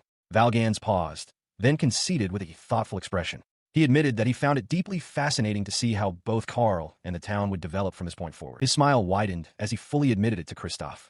His attendant simply sighed, remarking that it was far too late for him to back out now. He was in his study when Kristoff approached, a letter in hand. Valgans lightly chided his attendant, reminding him that he was no longer a young master. But Kristoff simply presented the correspondence with a knowing look. Taking the envelope, his attention was immediately drawn to the intricate wax seal. He questioned what it was, and Kristoff confirmed his unspoken suspicion. A bad feeling crept over him. He observed that the seal was different from the usual missives sent from the royal palace. This was not the crest of the royal family. Kristoff quietly affirmed his observation. The letter's summons brought him before the throne. Now clad in his formal uniform, he stood before the king, who announced that the letter was a personal one from His Majesty himself.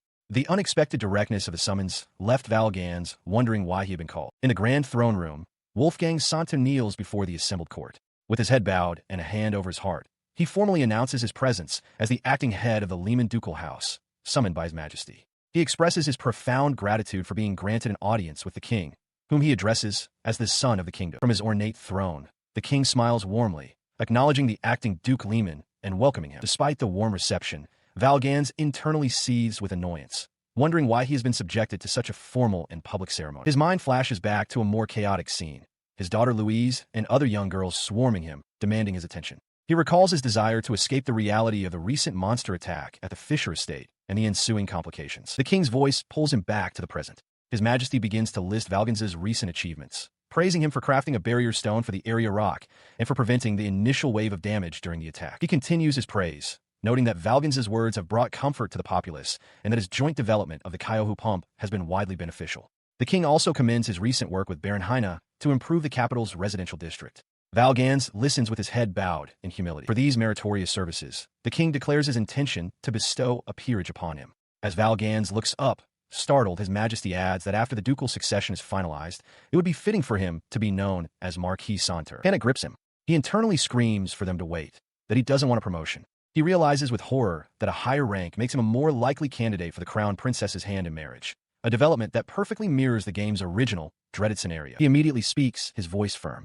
"I am running away to avoid that very fate," he declares, looking directly at the king. The monarch raises an eyebrow, surprised by the sudden interruption and bold statement. Bowing his head once more, Valgans continues his plea. He states that while the offer is an immense honor, it is far too great for a person such as himself, formally beginning his attempt to refuse the king's boon. His refusal sends a ripple of disbelief through the assembled court. The nobles murmur amongst themselves, shocked that anyone would dare to turn down a direct boon from His Majesty. He keeps his head bowed, sweat beading on his brow as he internally justifies his desperate gambit. He reasons that his parents are using this as an excuse to push him away out of jealousy. And besides, he can't even remember the faces of these high-ranking nobles. For someone in his position, either path felt impossible. The king, however, remains perfectly composed. He addresses the acting Duke Lehman, asking if there is anything else he desires. Valgans, still looking at the floor, quietly confirms that he has no other wishes. A thought then occurs to the monarch. He declares that he has a solution. He will introduce Valgans to a magic teacher specializing in the rare contradictory attribute. From the side, Marcus Lehman speaks up, explaining that while working on reforms in the slums, he encountered a boy with this very attribute. He finds the boy's potential fascinating and wishes to help him develop his power. The king listens intently, stroking his mustache in thought. He acknowledges that finding a suitable teacher for a user of a single, common attribute is difficult enough, and that his own personnel are limited. Seizing the opportunity, Valgans confirms that this is all he asks for. He believes that finding a teacher for the boy will also contribute to the vital reforms in the slums. A broad smile spreads across the king's face. He laughs, pleased by the straightforwardness of the request, and agrees. He declares that the matter of Valgans' own peerage will be held in reserve. Valgans looks up, a wave of relief washing over him. Dismissed, he turns and walks away from the throne. The king's order echoes behind him. Find a teacher for the contradictory attribute user and report back. As the next subject is called, Valgans feels a chill, his only thought being to return to Louise as soon as possible. Suddenly, a familiar voice calls out to him. It's Peter Burnt, who greets him with a cheerful wave. He playfully asks if Valgans was being sarcastic with the king, then quickly adds that he's only joking, much to Valgans' visible annoyance. He walked away from the throne, his mind replaying the audience. He had accepted the reward for Louise's sake, but a part of him questioned if there was some hidden reason he should have refused. As he mulled this over, Peter Burnt's voice cut through his thoughts, chiding him for his intrusive pride. From his throne, the king chuckled, telling Peter to let it be, admitting he found Valgans' predicament entertaining. Still bowed, Valgans internally berated himself, realizing he had been too quick to accept and should have played a more difficult hand. His self-recrimination was cut short by a sharp, young voice. It accused him of having too much leeway as a ducal proxy and underestimating his own capabilities. Startled, Valgans turned to find a small boy glaring up at him, calling him a liar. Marcus looked on, equally surprised by the child's sudden appearance. The boy introduced himself with a confident wink as His Highness, the second Prince Heinrich. His playful demeanor vanished in an instant, replaced by a furious scowl as he demanded to know what Valgans thought he was doing. As Valgans reached out instinctively, the prince slapped his hand away with a sharp crack. "Be quiet," the boy commanded. He acknowledged Valgans' surprise, but declared he had no need for such pity. He accused Valgans of being an officious meddler. With his arms crossed defiantly, the boy proclaimed that while he might look like a cheeky brat, he was, in fact, a primary love interest from the game Fantasy of the Maiden's Love Song. The first prince, Bernhard Heinrich. The revelation left Marcus speechless. The name conjured a dark memory from the game's plot. The very same prince who, in the original story, would break his engagement to Louise and ultimately orchestrate her downfall. The text noted that while his words were foul, he should be forgiven. The realization washed over Valgans, leaving him looking utterly weary. So, the first prince was here. He could only sigh, feeling a pang of sympathy for the troubles His Majesty had to endure. Peter began to speak, but Valgans interrupted, directly addressing the young prince. He demanded to know what the boy was talking about, pointing out that since many nobles frequented this area, it wasn't strange for a person of good sense to be present. The prince's face contorted with rage. He shouted that a place near him was no place for a beastkin, then furiously questioned why he the first prince should have to be there at all. He stands his ground, shouting defiantly that as he is to be king, the entire castle is his domain, and he can walk wherever he pleases. The prince demands that Valgans move aside, but receives only a silent, impassive stare in return. Behind Valgans, Marcus Lehman watches the confrontation unfold with wide-eyed shock, turning to Peter Burnt in disbelief. In response, Peter Burnt steps forward, his expression shifting into a menacing grin as a dark aura seems to rise behind him. He calmly informs the prince that his highness will surely disappear one day, a statement that startles the young royal and horrifies Marcus. The prince flinches back, stammering as he asks if he is being threatened. With the same chilling smile, Burnt confirms that he is. Marcus grabs his friend's shoulder, protesting that he is going too far. Burnt, unconcerned, explains that without such a direct approach, the prince would not understand the danger he is courting. Enraged and intimidated, the prince bares his teeth and demands that someone scold the man before him. His two royal guards appear, ready to intervene. As the guards attempt to restrain him, the prince begins to struggle, shouting for them to let him go and insisting he wants to play more. The commotion draws the attention of the others. He continues to thrash and shout that he isn't finished yet, even as his guards successfully drag him away from the scene. With the prince gone, Burnt offers a formal farewell to Duke Lehman's acting representative. In the aftermath, Marcus sighs with exhaustion, remarking on how difficult the situation was for everyone, including Burnt's own attendants. Burnt agrees, explaining that while he had to act like a haughty prince for appearances, it was ultimately a good thing. His expression softens into one of pure delight as he muses aloud, "What a wonderful day it is to be called by a special name by Valgans." Marcus stares, aghast, realizing his friend's eccentricities are showing again and muttering that he's gone too far, wondering if he accidentally spoke his thoughts aloud. He leans in close to Valgans, a wide, insistent smile on his face. He whispers that, when they're in private, Valgans must absolutely call him Pevel. Seeing Valgans's bewildered expression, he presses on, asking if the idea is truly so disagreeable, or if he's simply not used to speaking. Valgans remains silent, a flicker of realization crossing his face. Burnt cheerfully explains that Pevel is a rather unusual nickname, a simple combination of his names, Peter and Burnt. In this country, it is a common custom for those who are close to use nicknames. Wolfgang Valgans is called Val by his wife, Cassandra, whom he calls Katie. Together, they affectionately call their daughter, Louise, Rue. The name Pevel, however, has a different origin. In his past life, Valgans had intended it as a derisive moniker. Returning to the present, Valgans, with a hint of exasperation, tells Burnt to call him whatever he pleases. Burnt's eyes light up with joy, eagerly accepting the responsibility of choosing a name for his dear friend. As they walk away down a corridor, Burnt strides ahead, theatrically calling out variations of Valgans's name.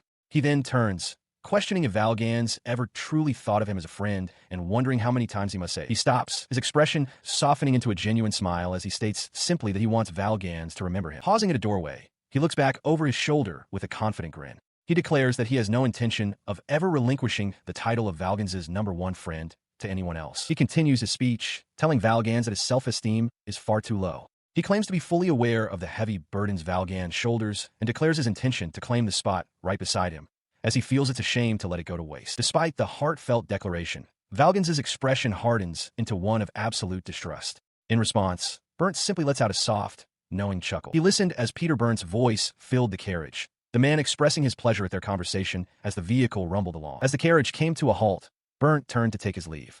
He formally addressed Valgans as the acting Duke Lehman and requested that his best wishes be passed along to the young lady of the house.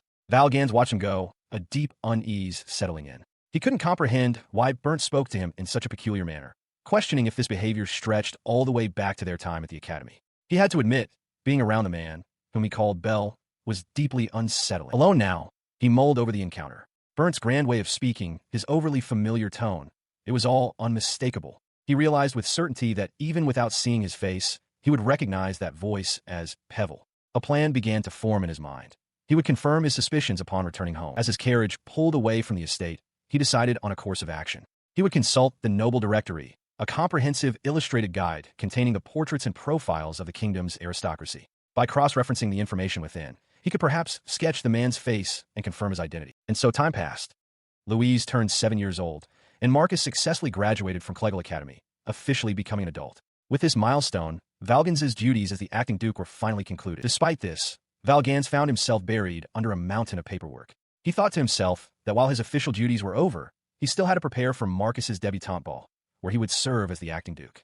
The sheer volume of tasks left to do was overwhelming. His mind raced through the extensive checklist, selecting and seating guests, sending invitations, confirming security arrangements and decorations, choosing the menu and arranging for ingredients, and even overseeing the formal attire for both Marcus and Louise. He then considered the future beyond the party. Once it was over, he would become an earl, and he and Louise would have to leave the Lehman Duchy to prepare for their move to the Sonnet territory. He groaned inwardly as the realization hit him.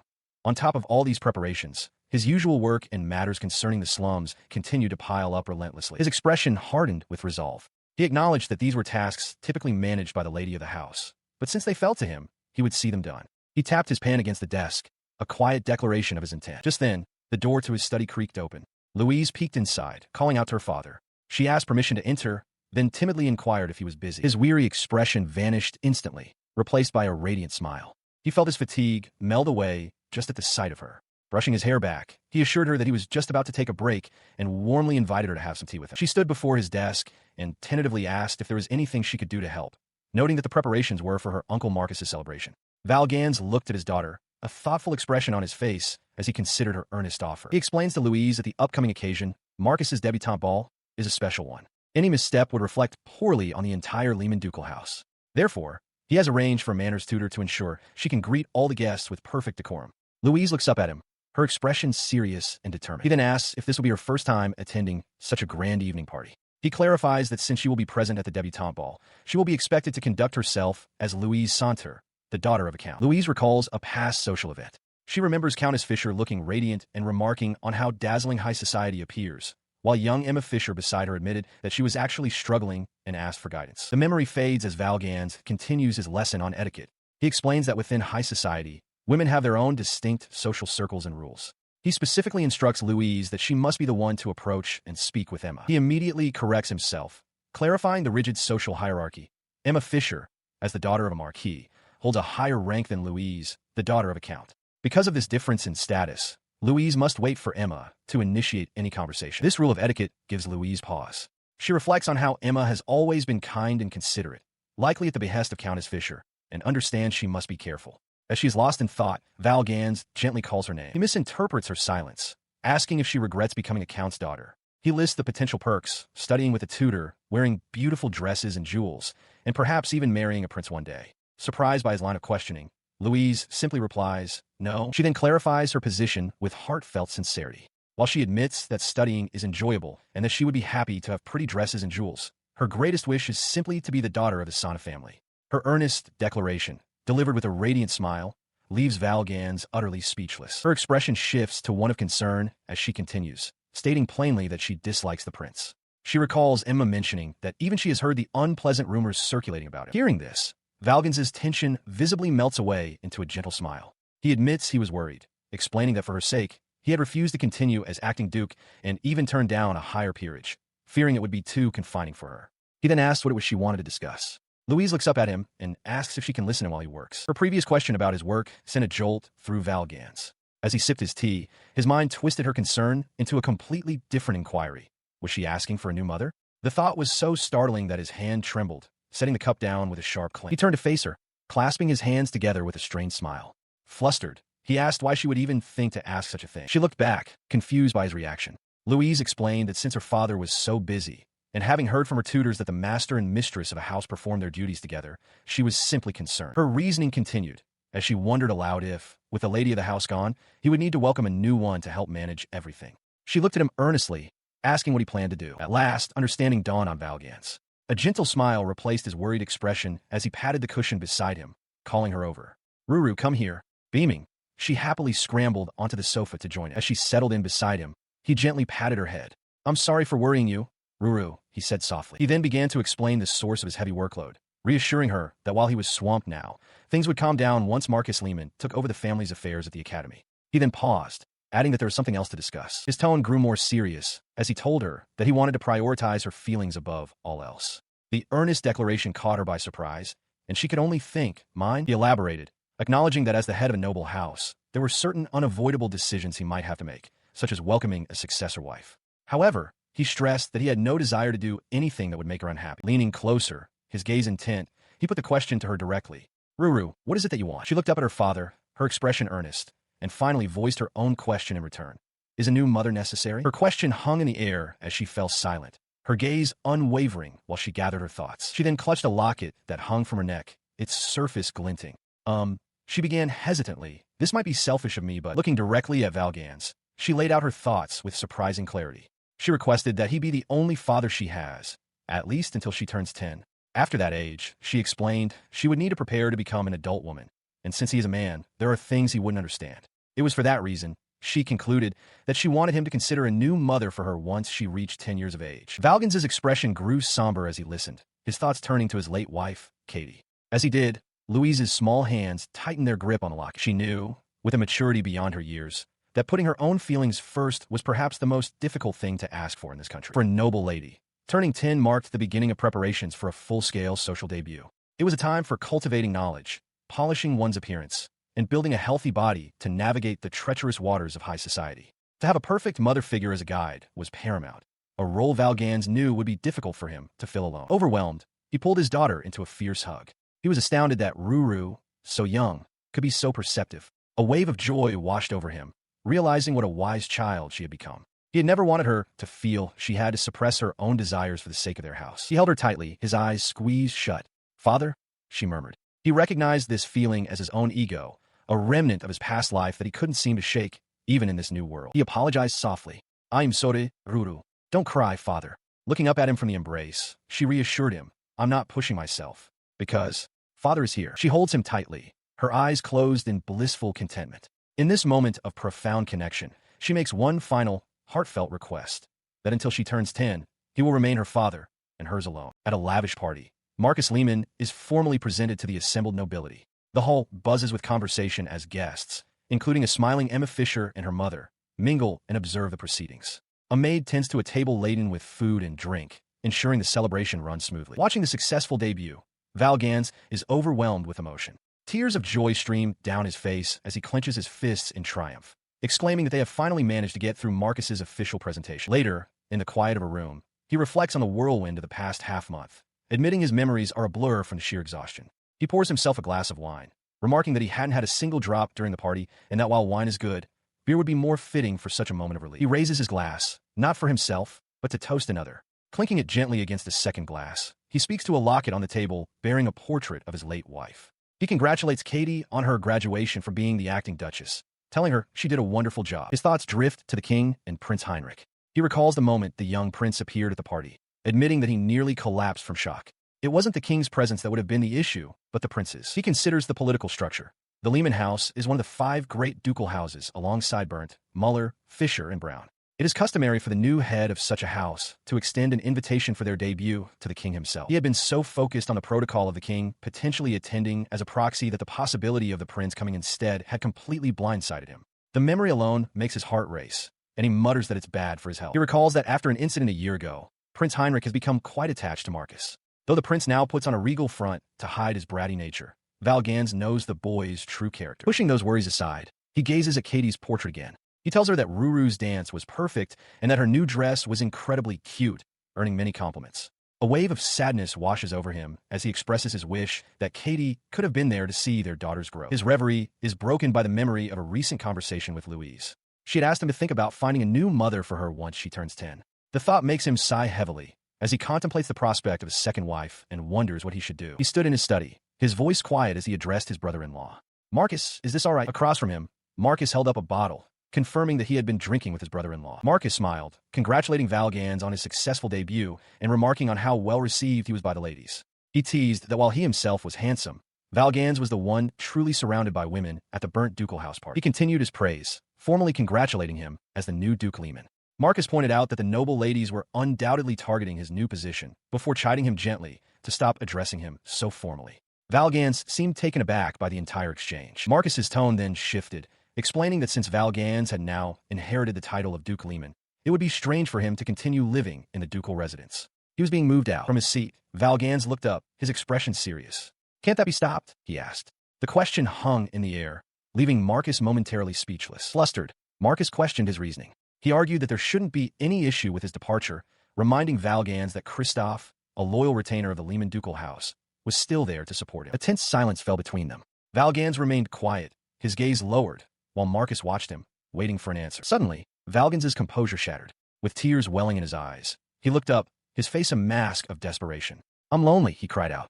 "Don't go." Marcus stared, completely taken aback as a blush spread across his face. He realized Valgans smelled of alcohol. Though it didn't show on his face, he was clearly drunk. In this country, one becomes an adult at 18, and it was entirely possible that the ever-earnest Marcus was drinking for the very first time. As Valgans continued to wail about his loneliness, Marcus could only look on in stunned silence. He pats Marcus's head, drunkenly remarking that he never knew Marcus was the type to become a weepy drunk. He warns him to be careful at future social gatherings, lest he make a scene. He then loudly apologizes, promising that when the time comes, he'll ask for anything, even if it's a loan for a business in a commoner's district. Marcus, overwhelmed, continues to cry. The emotional outburst brings a painful realization to Marcus. He thinks to himself that Christoph knew all along how Valgans would always remain silent about the things that truly matter. Valgans, his expression suddenly sober and his glasses back on, quietly asks, "The things that mattered?" Marcus turns to face him, a look of surprise on Valgans' face as he explains that he never had any idea what was going on in his mind. He clarifies that he kept quiet only because he didn't want to cause Marcus any anxiety back when he was still small. The explanation flusters Marcus, who retorts that he's bigger than Valgans now. He insists it's not about height, but that Valgans is always like this. Valgans looks at him intently, observing that Marcus has a tendency to try and shoulder every burden by himself. His words trigger a memory from Marcus, himself as a small child, crying and asking where Valgans is going, begging to be taken along. Returning to the present, Valgans' expression softens. He apologizes for not communicating properly and asks if Marcus can finally understand his feelings. He looks at Marcus with a gentle smile, explaining that once a particular painting is delivered, everything will become clear. He intends to draw the faces of their family to remember them, reaffirming that Marcus is his one and only brother. Overwhelmed, Marcus can only look back, his eyes welling with tears. As Marcus emotionally stammers his brother's name, Valgans suggests he simply cancel his plans to move out. Marcus, however, interjects, reminding him that the date has already been set. Valgans counters that having him and Louise around is a bother to him. He then declares with conviction that it is absolutely not a nuisance. A single tear escapes and traces a path down Marcus's cheek. He grows flustered, arguing that he is always with Louise anyway. This only agitates Marcus, who shouts back that he wants to be with Valgans too. The loud exchange startles Louise, who looks up at the two men with wide, worried eyes. A tear still on his cheek, Marcus reflects on the situation. He realizes that no matter how much time passes, his adorable younger brother has always been susceptible to his pleading eyes. Ultimately, Marcus relents. Later that night, the Sana mansion stands quiet under the dark sky as his agreement hangs in the air. The following morning, the sound of chirping birds fills the air. Louise stops suddenly in the hallway, her expression one of surprise as she spots something unusual. She sees her uncle, Marcus, slumped against the wall, the picture of dejection. She calls out to him, asking what is wrong and why he is not at breakfast. Moving closer with concern, she asks if he is all right, wondering aloud if he has a stomach ache. Averting his gaze in shame, Marcus mutters that he wishes a hole would open up for him to crawl into, lamenting his hatred for alcohol. Puzzled, Louise repeats his word, a hole. After a quick look around, she confirms there isn't one, but then innocently offers a solution. He can hide in her closet instead. She learns from Marcus that, as a result of their recent conversation, her engagement has been postponed until her true name conferment ceremony. This important ritual, where she will receive her true name from the creation god Elevido, will be held in conjunction with a magical power assessment. It is a ceremony that everyone must undergo upon turning 10, which for her is still 3 years away. Until that time, Marcus will be required to travel for work in the Sana territory once every 3 months. This new arrangement means that Louise will be unable to see her friend, Emma Fisher, for some time. At the Fisher estate, Emma waves enthusiastically from the entrance, calling out a cheerful welcome to Louise. She runs up to them, greeting them warmly and inviting Louise to come play with her in the garden. She then informs Valgans that her mother, Countess Fisher, is waiting to speak with him. He turns his attention to the Countess, who thanks him for visiting the Santer territory. Valgans, however, senses there is a specific reason for this meeting, wondering what she truly wants to discuss. His suspicion is confirmed when the Countess invites him for tea, adding that that young lady is also present. Valgans looks on with a hint of surprise. At that moment, a young woman with long, light-toned hair adorned with flowers steps forward.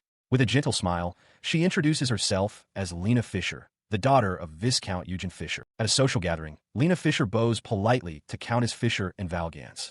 She expresses her gratitude for the flowers they sent to celebrate her coming of age. Valgans recognizes the young lady. He recalls that in the original game's story, a monster attack left her sister, Emma, with a broken heart and a lost leg, causing Lena to never appear in the narrative at all. He reflects on the tea party where he and the Fisher family cooperated. Because of their joint efforts, the future was altered, allowing Lena to safely reach adulthood. Though that was the extent of his knowledge, he had chosen to send her a bouquet of ranunculus flowers to celebrate her debutante ball, hoping to add a touch of splendor to her evening. Looking at her now, he is struck by her beautiful golden hair and amethyst eyes.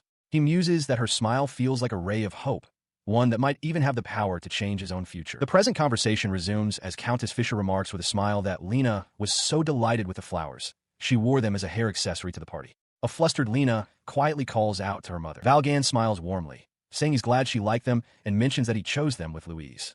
Beside him, Louise holds her own bouquet and happily exclaims that the fluffy pink flowers are pretty. Lena offers her thanks once more. Valgans replies that using fresh flowers as a hair accessory is a wonderful idea and that they suit her very well. Later, as they sit together, Countess Fisher asks Valgans for a consultation regarding Lena.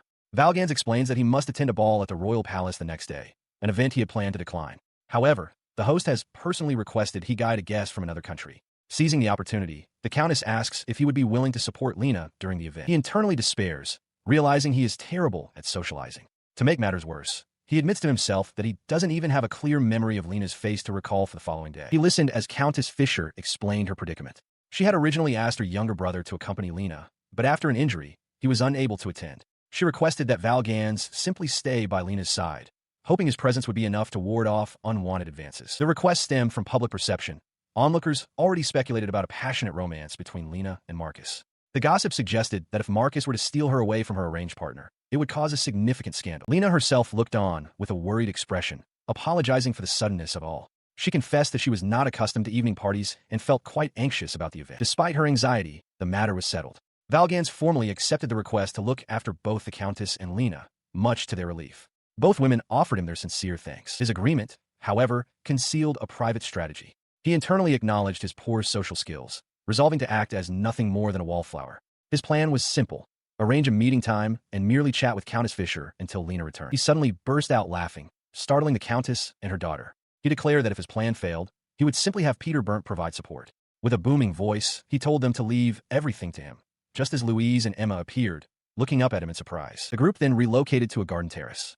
As the adults sat, Louise politely greeted Lena, wishing her a good day and settling into the more relaxed atmosphere. She proudly displayed a small flower crown she had made. Emma praised its beauty, but Louise demurred, insisting that Emma's was much better and admitting that her own first attempt had been quite clumsy. She then turned to her father, holding out the delicate crown. With a hopeful expression, she asked if he would accept her gift. Valgan smiled warmly, replying without hesitation, "Of course." He accepted the gift, placing the flower crown atop his head. His expression was one of pure, gentle happiness, which was mirrored by Louise's radiant, joyful smile. On a balcony overlooking the estate grounds, the Fisher women share a moment of light-hearted amusement. Lena Fisher covers her mouth as she laughs, while her mother, Countess Fisher, hides a smile behind her fan. Young Emma, wearing the flower crown from earlier, beams with pure delight. Inside the grand ballroom, the atmosphere is thick with music and conversation. Valgan Saunter, having arrived with his escort, tells Marcus not to be so stiff. As they move through the crowd, Valgans overhears snippets of gossip concerning himself, whispers about how the son account resolved a certain matter and that he had broken off an engagement. He lets the words wash over him, his expression growing weary. The constant chatter drains him. He finds socializing tedious and already wishes he could retreat to the quiet solitude of his study. His brooding is interrupted by a collective murmur from the guests. Lena Fisher has made her entrance, a radiant and confident smile on her face, confirming that her family has arrived at the venue. He watches her from across the room, noting how she has captured the attention of every man present. Though he admits he doesn't remember her face, he cannot deny her beauty. Marcus leans in to inform him that Lena graduated top of her class from the academy and was a 3-time winner of the Miss Academy contest. Valgans grimly concludes that for such a prominent young woman, a male escort is indeed a necessity. Deciding to find something to eat before his official duties begin, he scans the crowd. His gaze suddenly stops, fixing on a familiar, cheerful figure. He realizes with a start that it's Peter Burnt. At the same moment, Burnt spots him and breaks into a wide, enthusiastic grin, calling out his name and waving energetically. Burnt rushes over, utterly shocked. "Voltaire!" he exclaims. "You recognize my face?" Valgans allows himself a small, proud smile. He explains that he spent an entire year meticulously studying the peerage directory, memorizing every name and portrait, including Burnt's. He feels a deep sense of satisfaction. This pleasant surprise, he thinks, has already made the entire evening worthwhile. He could leave right now and be perfectly content. His contentment is shattered when an elegant woman approaches them. She chides Burnt for leaving his conversational partner unattended. Valgans is momentarily confused, having never seen this woman with Burnt before. She then turns to him, introducing herself with a graceful smile as Beatrice, Peter Burnt's older sister, and thanks him for looking after her brother. He listens as Peter Burnt cheerfully introduces himself, claiming to be well acquainted with his older brother. Burnt then casually reveals that Beatrice is his fiancée, adding that she is already spoken for. Stammering, he struggles to process the information. Burnt, however, simply beams, expressing his delight at being considered a close friend. Observing the exchange from behind her fan, Beatrice smiles warmly, noting to herself how truly fond her brother seems to be of Valgans. As they walk, Byrne explains that he was studying abroad in Chindle during his student days, where he had a fateful encounter with his fiancée.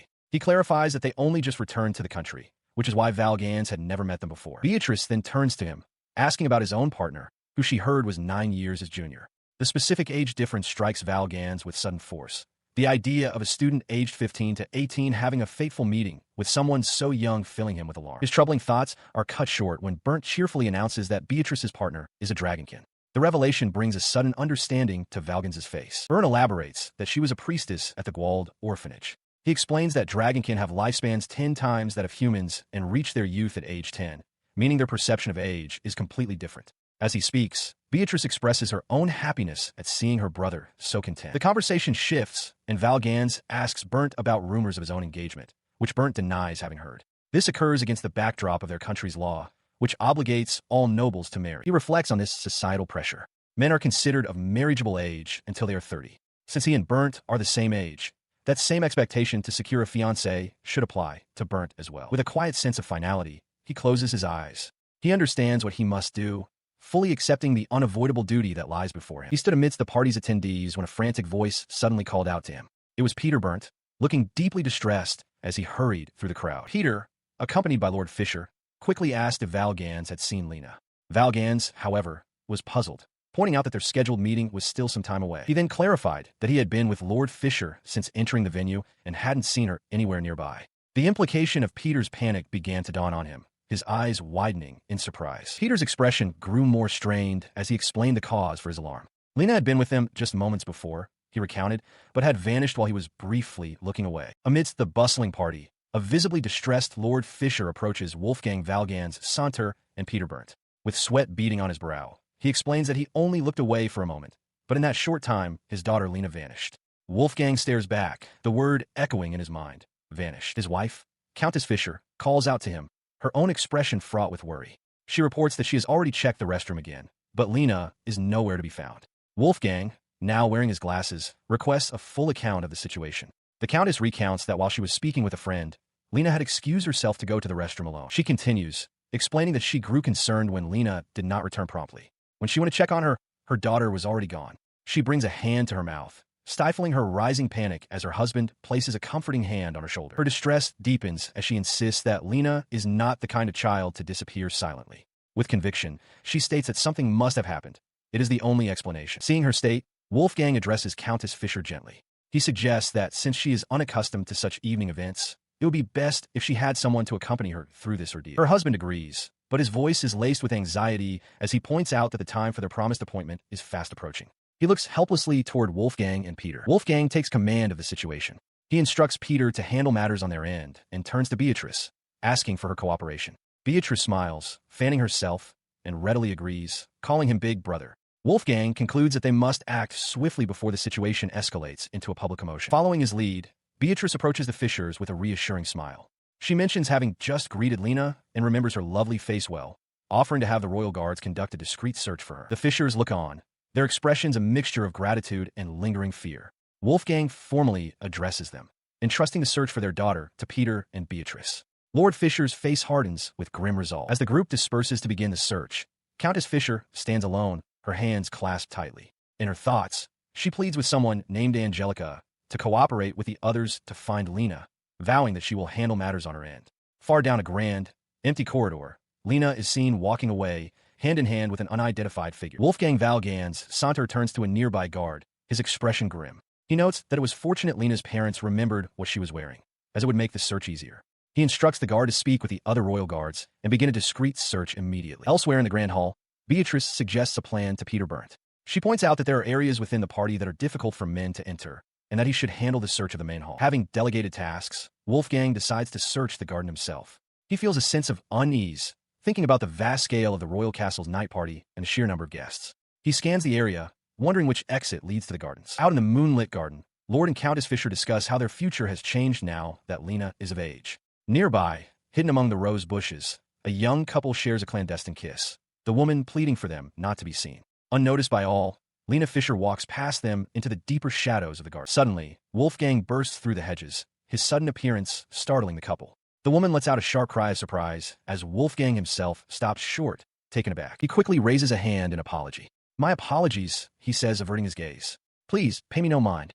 The young man watches him go, muttering under his breath about who the strange man could be. Walking away, Wolfgang grits his teeth in frustration. He admonishes himself for his lack of tact in the royal garden, reminding himself that the royal guard is also searching and he needs to get a grip. He continues his tense patrol through the manicured paths, the decorative lights doing little to soothe his growing agitation. He freezes, his head snapping to the side.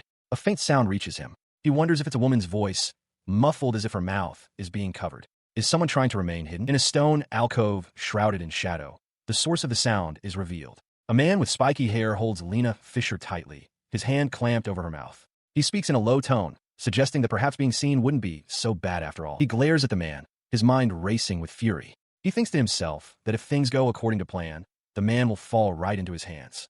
He silently curses the man, calling him a creepy idiot. His anger gives way to a swift analysis of the situation. He realizes it's the perfect time for an abduction. The patrolling knights are nowhere to be seen. He must find Lena. Meanwhile, Lena is gripped by terror. She understands that if this man is allowed to get away with this, her future debut could be ruined. The possibility is unbearable to her. He continues to weigh his options. The man is clearly targeting a woman, and with the knights gone, intervention is difficult. He considers using his magic eye, but remembers that its activation is strictly forbidden within the palace grounds. Letting out a frustrated sigh, he tries to calm himself. He tells himself not to get too worked up, acknowledging that he isn't particularly strong. His thoughts are interrupted by the abductor's voice remarking on how beautiful Lena is. Wolfgang's eyes widen as he sees the man holding the young woman. He recognizes her instantly. In a flash, he lunges forward, striking the man from behind with a powerful blow. He roars at the scoundrel to get lost. The attacker crumples, seemingly unconscious. As Lena slumps forward, Wolfgang calls out her name, asking if she is there. She lets out a soft whimper. Lena is on the ground, her hands bound, pressing a handkerchief to her mouth in shock and fear. Wolfgang looks down at her, his expression filled with concern. He quickly removes his jacket. Apologizing, he offers it to her, telling her to cover herself. He kneels before the shaken young woman, taking her hands in his. With a concerned expression, he asks if she's all right and uninjured. Lena, her eyes wide with shock and brimming with tears, can only stammer his name in response, her hands trembling. Her fragile composure shatters. With a wail of delayed terror and relief, Lena collapses against him, burying her face in his shoulder. He holds her steady, his expression softening as he murmurs her name. As he holds her, he speaks softly, acknowledging her fear and reassuring her that everything is all right now. He tells her they should return to her mother and father. Lena continues to weep, clinging to him for support as they prepare to leave the secluded garden path. On a dimly lit terrace, Lena Fisher recoils at a table as Val Gans stands nearby. Across from them, Marcus Lehman slumps over, groaning in distress. Val Gans moves to block her view of Marcus, telling her it's all right and that she shouldn't look. His thoughts, however, are far from calm. He acknowledges his desire to burn Marcus to a crisp, but realizes that using magic would not only be his own crime, but could also implicate Lena as an accomplice. His eyes narrow with cold fury, a dangerous glint appearing behind his glasses as he considers his next move. A different kind of resolution settles on his face. He decides that a bit of public shame will have to suffice for now. With that, he reaches for Marcus's trousers. He acts swiftly, pulling the man's trousers down around his ankles with a sharp tug. With a triumphant, almost manic grin, he holds up Marcus's undergarments. He thinks to himself that if he were to call the patrolling knights at this moment, the man's reputation would be utterly destroyed. The thought of this poor man brings him a grim satisfaction. His task complete, he turns his attention back to Lena. He gently suggests they move before they are seen, and asks if she is able to stand. She looks down, her hands clasped tightly. With an apology, she admits that she is not yet able to stand on her own. His expression softens with concern. He apologizes for his thoughtlessness and offers to carry her. Lena looks up, her eyes wide with surprise as her hands tremble slightly. Without waiting for a reply, he gently scoops her up into his arms. Lena lets out a small, startled gasp, her face flushing as he holds her securely. Held securely in Valgan's arms, she murmurs an apology for clinging to him. He calmly replies that it is for the best, as it prevents him from seeing her face.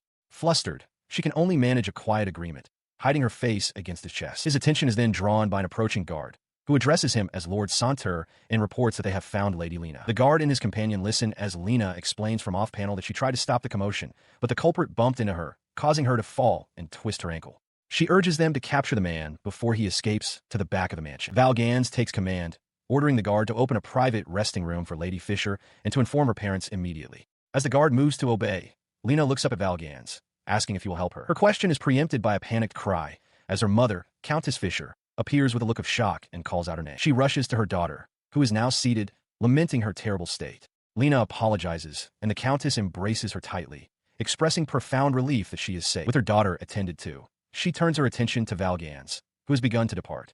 She asks him to wait, and he pauses at the doorway. He turns as Countess Fisher expresses her immense gratitude, noting that he has now come to the aid of both Emma and Lena. Valgans replies with a slight smile, stating he was simply glad to have found Lena quickly, as he would have felt terrible if she had been hurt. He listens as the Countess adds that when Lena saw his face as he rushed to help, she felt a true sense of relief. At this, Lena herself looks up, her cheeks faintly flushed. With a gentle smile, she offers her sincere thanks, calling Lord Santa her benefactor. He listened intently, a sense of relief washing over him as he registered the change. Miss Lena's voice was no longer trembling. Her mother, Countess Fisher, now fully composed, insisted on finding a way to repay him. Valgans, however, gently refused, stating that their gratitude was more than enough. Seizing the opportunity, Lena then proposed a different kind of thanks, an invitation for Louise to attend a tea party once she had fully recovered. The little girl's face lit up with excitement.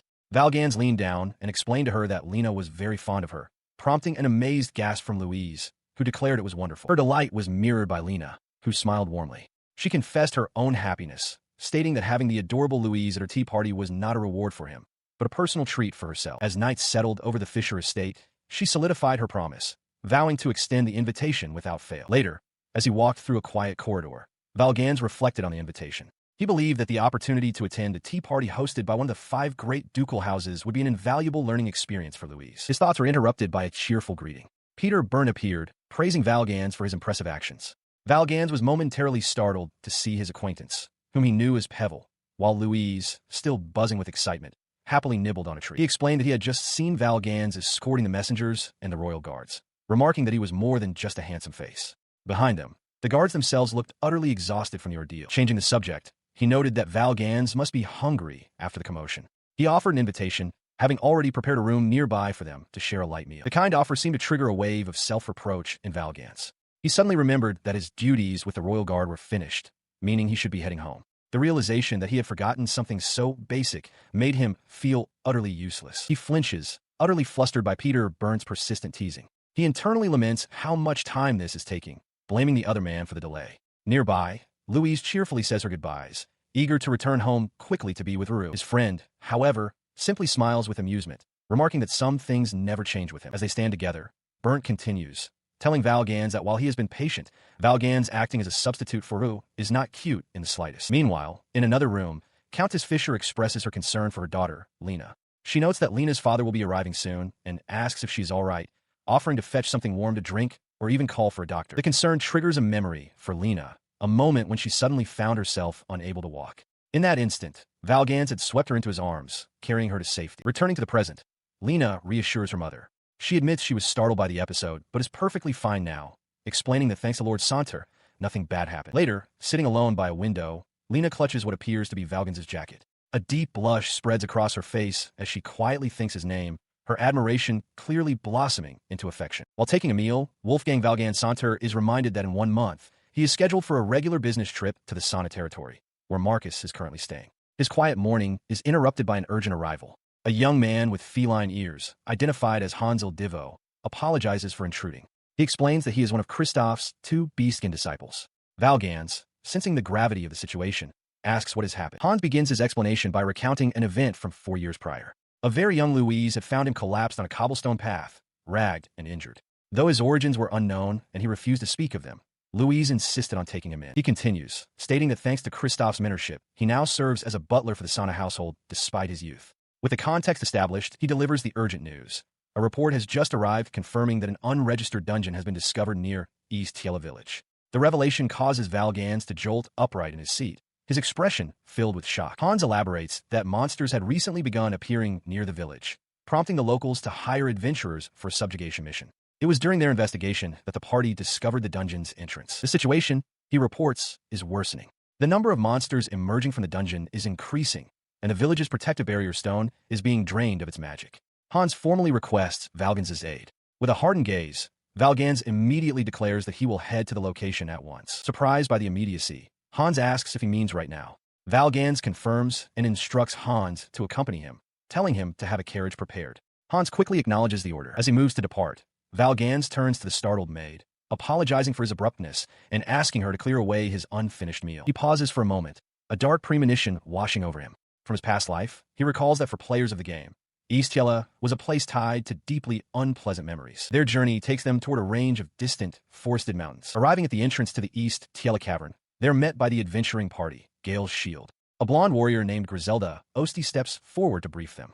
She explains that the dungeon seems to nullify the effects of magic tools, rendering them useless.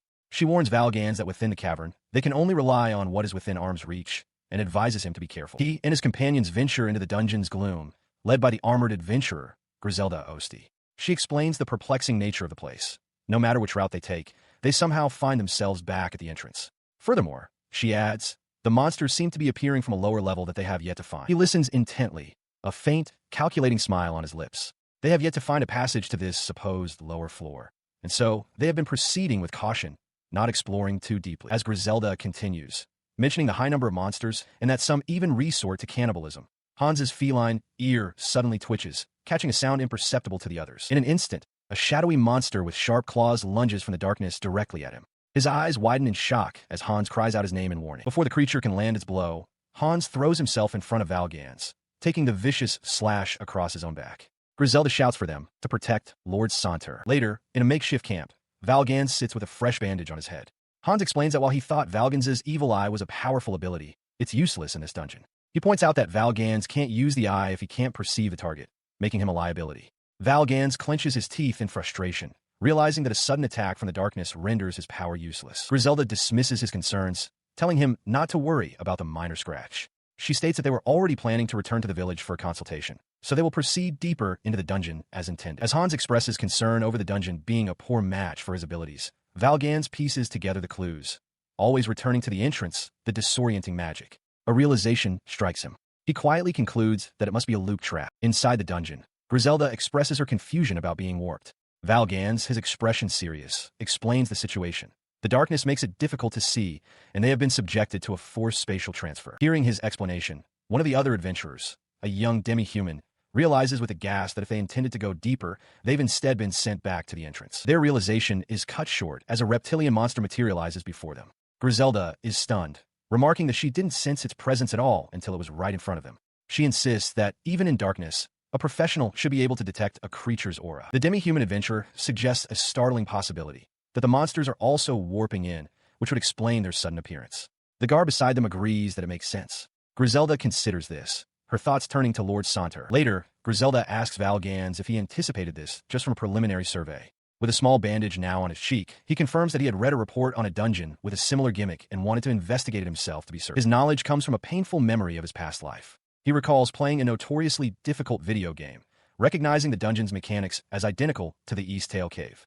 He remembers the brutal combination of darkness and warp traps, and how the game forced players through it to get a necessary item on the lowest floor. The memory of the game over screen flashes in his mind. He recalls diving into that dungeon countless times, only to be completely wiped out, his resources never being enough. Shaking off the memory, he turns to the adventurers. He confirms that this is indeed the East Tail territory he knew of, a place he'd been wary of but hadn't located until now. He then asks them a critical question.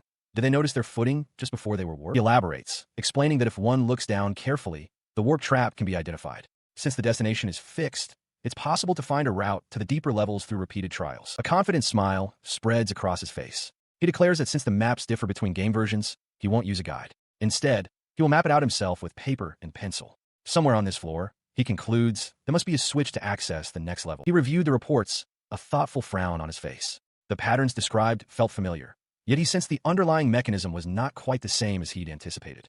Griselda, observing him, suggested that considering the warp traps and enemy patrols, their best course of action was to advance slowly, meticulously verifying and correcting their map as they went. Her tone grew more urgent as she warned him against reckless exploration. She explained that the situation had already escalated beyond what they could handle with sheer numbers. It was imperative, she stressed, that they find the monster's nest and destroy the source of the problem quickly. Otherwise, they would face dire consequences. As he processed her words, a chilling term from his past life surfaced in his mind. A monster out-of-control phenomenon. He recognized the signs immediately. The dungeon was on the very brink of this catastrophe. This phenomenon was characterized by monsters, normally confined to the deepest levels, suddenly surging outwards to the surface world like an unstoppable flood. He recalled that in the game, preventing such an outbreak was a critical objective to protect the entire nation. Back in a more secure location, Valgans reiterated the urgency of the situation, acknowledging the dungeon's immense danger.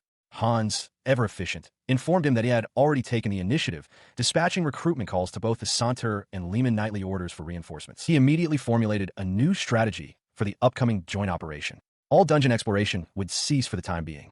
The new priority, he declared, was to subjugate the monsters that were already spilling out. He could not risk losing experienced adventurers like Griselda's party before the main force arrived. She nodded in agreement, a look of understanding on her face. She thanked Lord Saunter for his consideration and clear command. The plan was set. The adventurers of Gale's Shield would stand guard at the dungeon's ominous entrance, working in shifts. Griselda affirmed that outside the dungeon's magical confines, she and her party would be a formidable fighting force. Later, Hans approached his master with a worried expression. He questioned if Valgans was truly well, reminding him that he had only recently expended a great deal of energy to replenish the magic of the village's barrier stone. He pointed out that his master's magical reserves could not have fully recovered yet. His concern went completely unheard. Valgans, with a blissful expression, was entirely absorbed in a letter. He excitedly told Hans that he had received a message from Louise, who, having some free time, had brought him a packed lunch. Hans could only stare in exasperation, demanding to know if his master was listening to him at all. He covered his face, completely overwhelmed by the charmingly simple drawing his daughter had sent.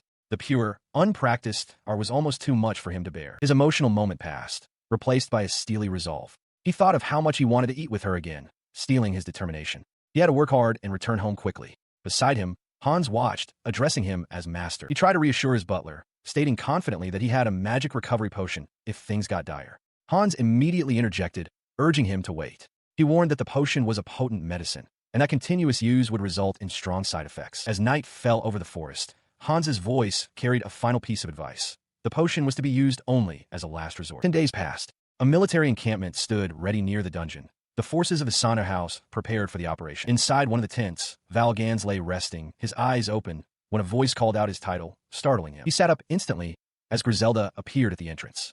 She apologized for disturbing his rest, but reported that there had been a change within the dungeon. Without hesitation, Valgans declared he was on his way. During that time, the Saunter forces had joined with the Lehman Knights to resume the investigation. However, the number of monsters inside only continued to increase, eventually forcing the deployment of the elite troops. Returning to the present, Valgans asked for the current situation. Griselda reported that the elite unit investigating the second floor had discovered a nest and relayed the information via a communication device. The news was a breakthrough, and Valgans was audibly pleased. Her report detailed a chaotic scene from within the dungeon. During their battle, the monsters they were fighting suddenly broke off their attack and began swarming towards the exit all at once. She urgently reports to Valgans, her expression grim, warning that a significant number of monsters could pour out from the dungeon all at once. He stares, wide-eyed, absorbing the shocking possibility. Snapping into action, he turns and shouts for Hans. The cat-eared butler appears instantly, confirming his presence. Valgans issues a swift command. Wake everyone in the tents and gather all combat-ready personnel to face the oncoming threat. Hans asks what his master intends to do. With cold resolve, Valgans adjusts his glasses. He declares that if the monsters emerge from the dungeon, he will personally incinerate every last one of them. At the dungeon's mouth, the situation is dire. An adventurer shouts that their lookout position inside the cave has reached its limit. As the first monsters begin to spill out, Valgans, now clad in a formal military coat, raises a hand and roars for them to get out of the way. A torrent of pure flame erupts from his outstretched hand, engulfing the dungeon entrance and the surrounding forest in a massive conflagration, incinerating the emerging swarm. The other adventurers watch in stunned silence. A female mage marvels at the incredible power, questioning if he truly cast such a spell with a single word. Another warrior confirms it was a chantless incantation. Valgans, his back to them, apologizes for any monsters that slip past and requests a sweep of the area. From the camp, the devastation is clear. The forest before the dungeon is a scorched, smoldering ruin under a smoke-filled sky. Observing the scene, Hans smiles with admiration, remarking to the other stunned adventurers that his master is, in fact, completely overpowered. Back at the entrance, Valgans notes that the number of monsters has indeed decreased. Griselda emerges from the cave, however, reporting with distress that there were simply too many to stop them all from escaping to the outside. He reassures her, stating that since they discovered the nest, she did well. Her companions voice their awe at the sheer power of his flames. But Valgans's expression darkens as he looks into the smoldering aftermath, realizing with a start that some of the wolf-like monsters were not burned at all. He surveyed the results of his spell, remarking that it went as expected. Nearby, the demi-human adventurer marveled at the display, identifying it as the magic of a count. They noted with awe that even with such destructive power, the flames only consumed the monsters and nothing else, making it an easy victory. Their companions shared in the astonishment, their faces a mixture of shock and relief. Hans, however, observed with a calmer demeanor that the immediate threat seemed to have passed. As Griselda rallied the others to hunt down any stragglers, Hans turned his attention to his master. He voiced his concern, pointing out how pale Valgans looked. Valgans brushed it off, insisting he was fine and merely a bit fatigued. His confident words, however, belied his true state. He gasped for breath, the strain of the powerful magic evident on his face. He inwardly acknowledged that fighting in the open was far easier than in a dungeon, where darkness would have been an added complication. A sudden realization cut through his exhaustion. He turned to his attendant and asked, Hans, more importantly, I wonder if this method is usable. A heavily armed and cloaked expeditionary force marches with grim determination towards the dark, gaping entrance of a cave. The path is marked by large, crystalline stones, hinting at the magical nature of the area. The diverse group, composed of humans and demi-humans, moves as one unit, their shields held ready. Observing from a tall wooden watchtower, Wolfgang Valgans Sana notes that it is quite a spectacle. Beside him, his attendant, Hans Ildivo, agrees but voices his opposition, stating that the burden on his master is far too great. Wolfgang, however, dismisses the concern with a faint smile, reasoning that there was no better alternative. He mentally reviews the complex strategy. A keystone has been placed to seal the dungeon's exit, trapping the monsters inside. A separate unit will use explosive magic to flush the creatures from their nest on the second floor, driving them towards the main force. From his high perch, Wolfgang will expand his vision to eliminate any stragglers and clear the surrounding forest to ensure a clean engagement. The true nature of the plan comes into focus. It is an operation designed to intentionally orchestrate an accident to annihilate all targets within the dungeon. He acknowledges the inherent danger of the subjugation plan. He recalls that not only Hans, but many others had initially opposed it, though he ultimately managed to persuade them. The risks were undeniable. In the confines of the dark dungeon, even elite troops would be at a disadvantage. A prolonged battle could trigger a monster stampede, resulting in sacrifices and significant casualties. Despite this, he felt it necessary to push things to settle the matter here and now. He explains to Hans that as the lord of this domain, it is only natural that he be the one to put forth the effort. Hans listens intently, his expression thoughtful. Wolfgang's gaze softens as he reveals his ultimate motivation. He wants to create a safe, stable land for his daughter, Ruru. It is a place he intends for her to move to once she turns 10. A confident smile spreads across Hans's face. He declares that his master, the Lord of Santer, is truly the best. His attention snaps back to the operation as Griselda Osti reports from below. She confirms that the vanguard has reached the monster nest on the second floor. Wolfgang acknowledges her, stating that they can commence the operation at any time. He gives the final command, his voice ringing with authority. Begin. His eyes are wide with focus as the operation commences. In response, a low rumble begins to build from within the dark, gaping maw of the monster's nest. As the sound grows, Hans spots the first signs of movement. They're coming, he shouts, as reptilian beasts and snarling wolves surge from the darkness. Below, a line of shielded warriors braces for impact, while Wolfgang watches, his hand near his mouth in tense anticipation. From his vantage point on the watchtower, he gives the next order with a fierce cry. Burn! A tremendous explosion of fire and light erupts across the battlefield, engulfing the vanguard of the monster horde. Amidst the chaos of the blast, Griselda rallies the adventurers. Don't falter, she commands, reassuring them that the flames are designed to harm only the monsters. Below, the line of warriors holds firm against the tide of shadowy beasts. He notes with satisfaction that the monsters are being contained. On the battlefield, an adventurer shouts his thanks up to the Santer command for their support. Despite the success, a flicker of unease crosses Wolfgang's face. The battlefield is a maelstrom of chaotic energy. Even the monsters, like a large wolf beast, recoil in fear not just from the adventurers, but from a relentless barrage of magical explosions detonating all around them. Hans approaches him on the watchtower, voicing his concern that the plan is far too reckless. Wolfgang retorts that they cannot afford any more sacrifices, but his expression turns grim as he realizes the number of monsters is greater than expected. The end, he admits, is nowhere in sight. Suddenly, his breath catches in his throat. A colossal reptilian monster, far larger than the others, erupts from the cave, dwarfing the soldiers below and casting a shadow of dread over the entire battlefield. He stared, aghast, at the colossal winged beast before him. Cursing under his breath, he couldn't believe a monster of that size was part of the horde. Taking a sharp breath, he resolved to fire one more shot.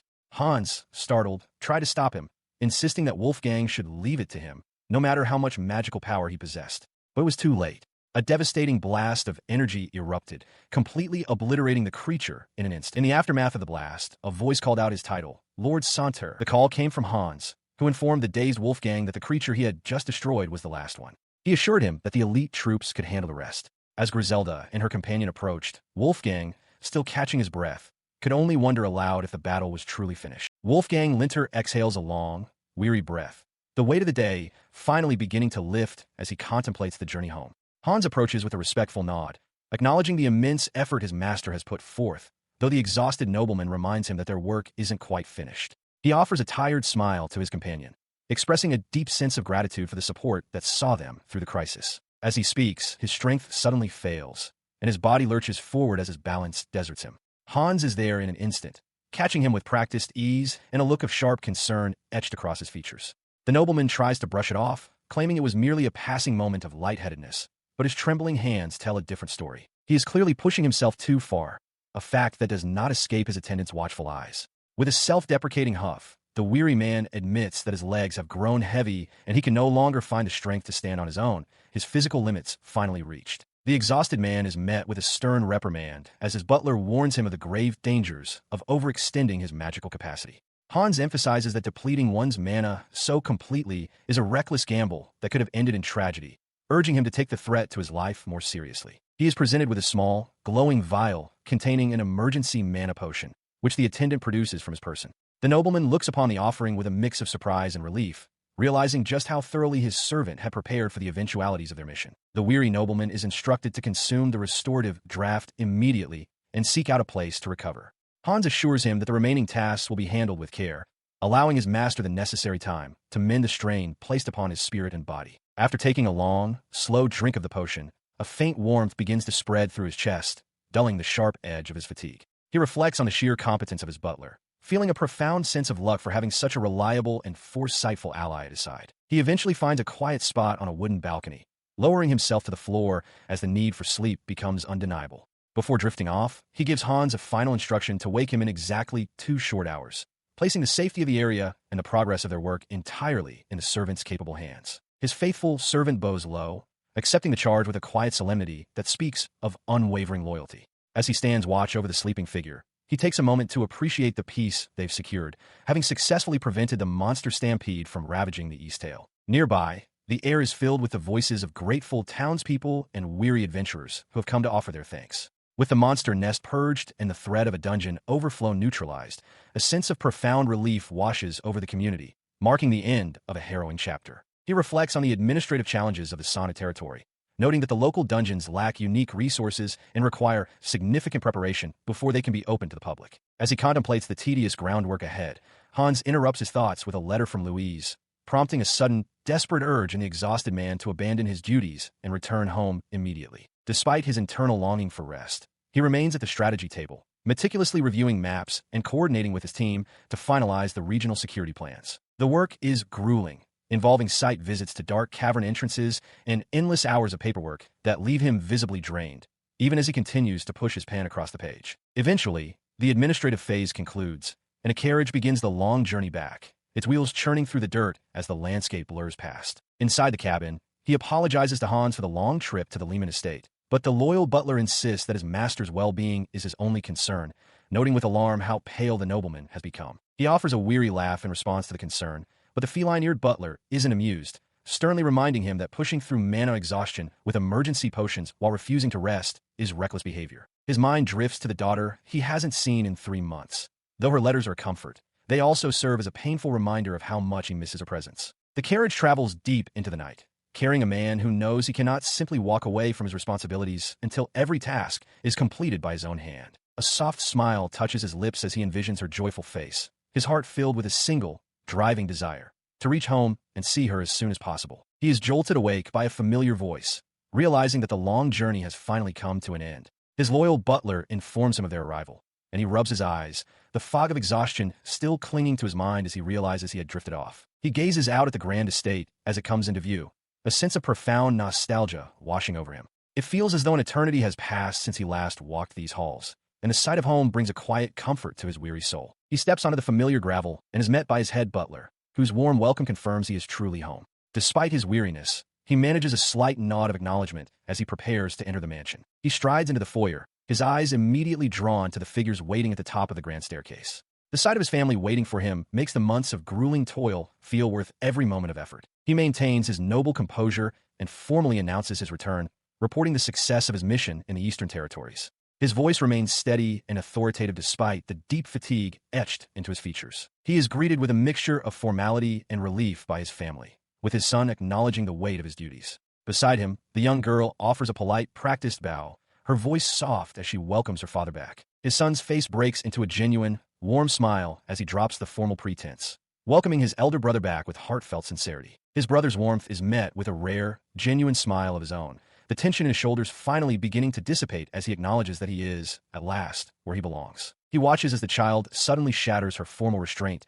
bursting into tears of joy and sprinting toward him. Her small feet pound against the floor as she cries out for him, unable to contain her emotion any longer. Her sprint toward him brings a soft expression to his face, his features melting into pure, paternal love. He calls out her nickname, his heart full as the long-awaited reunion finally unfolds. He attempts a weary greeting, but the sheer weight of his fatigue finally overcomes him. His knees buckle, and he collapses heavily onto the floor of the grand hall. Louise gasps in terror, her hands flying to her face, while Marcus cries out in alarm as he watches his brother fall. Having reached his absolute limit, he lies motionless on the cold floor, his glasses cast aside by the force of the fall. The heavy silence of his unconsciousness is pierced only by the desperate, echoing scream of his daughter. Marcus stands by the bed where Wolfgang lies unconscious, with Louise clinging to the side. He turns to Christoph, his voice hushed with concern as he asks if these are side effects of the treatment. The elderly attendant confirms his fears, explaining that the symptoms likely stem from an over-reliance on mana recovery potions. He asks Marcus if he has any idea how many doses were consumed during the mission. Upon hearing that such a potent elixir should only be taken once, Marcus's eyes widen in shock. The realization of the extreme danger Wolfgang put himself in begins to sink in. He looks down at the bed as Wolfgang stirs, his face pale and strained. Louise cries out for her father in relief, while Marcus mutters to himself that the side effects are now undeniable. The weakened man manages to speak, clarifying that the first dose was taken immediately following the initial accident. He looks weary, the weight of his choice is evident in his sunken eyes. He continues his explanation, recounting the second dungeon operation where he poured his mana into barrier stones to shield the rear guard from a surge of monsters. It was a desperate measure for a desperate time. Christoph's expression hardens as he listens, reminding everyone that continuous use is strictly forbidden.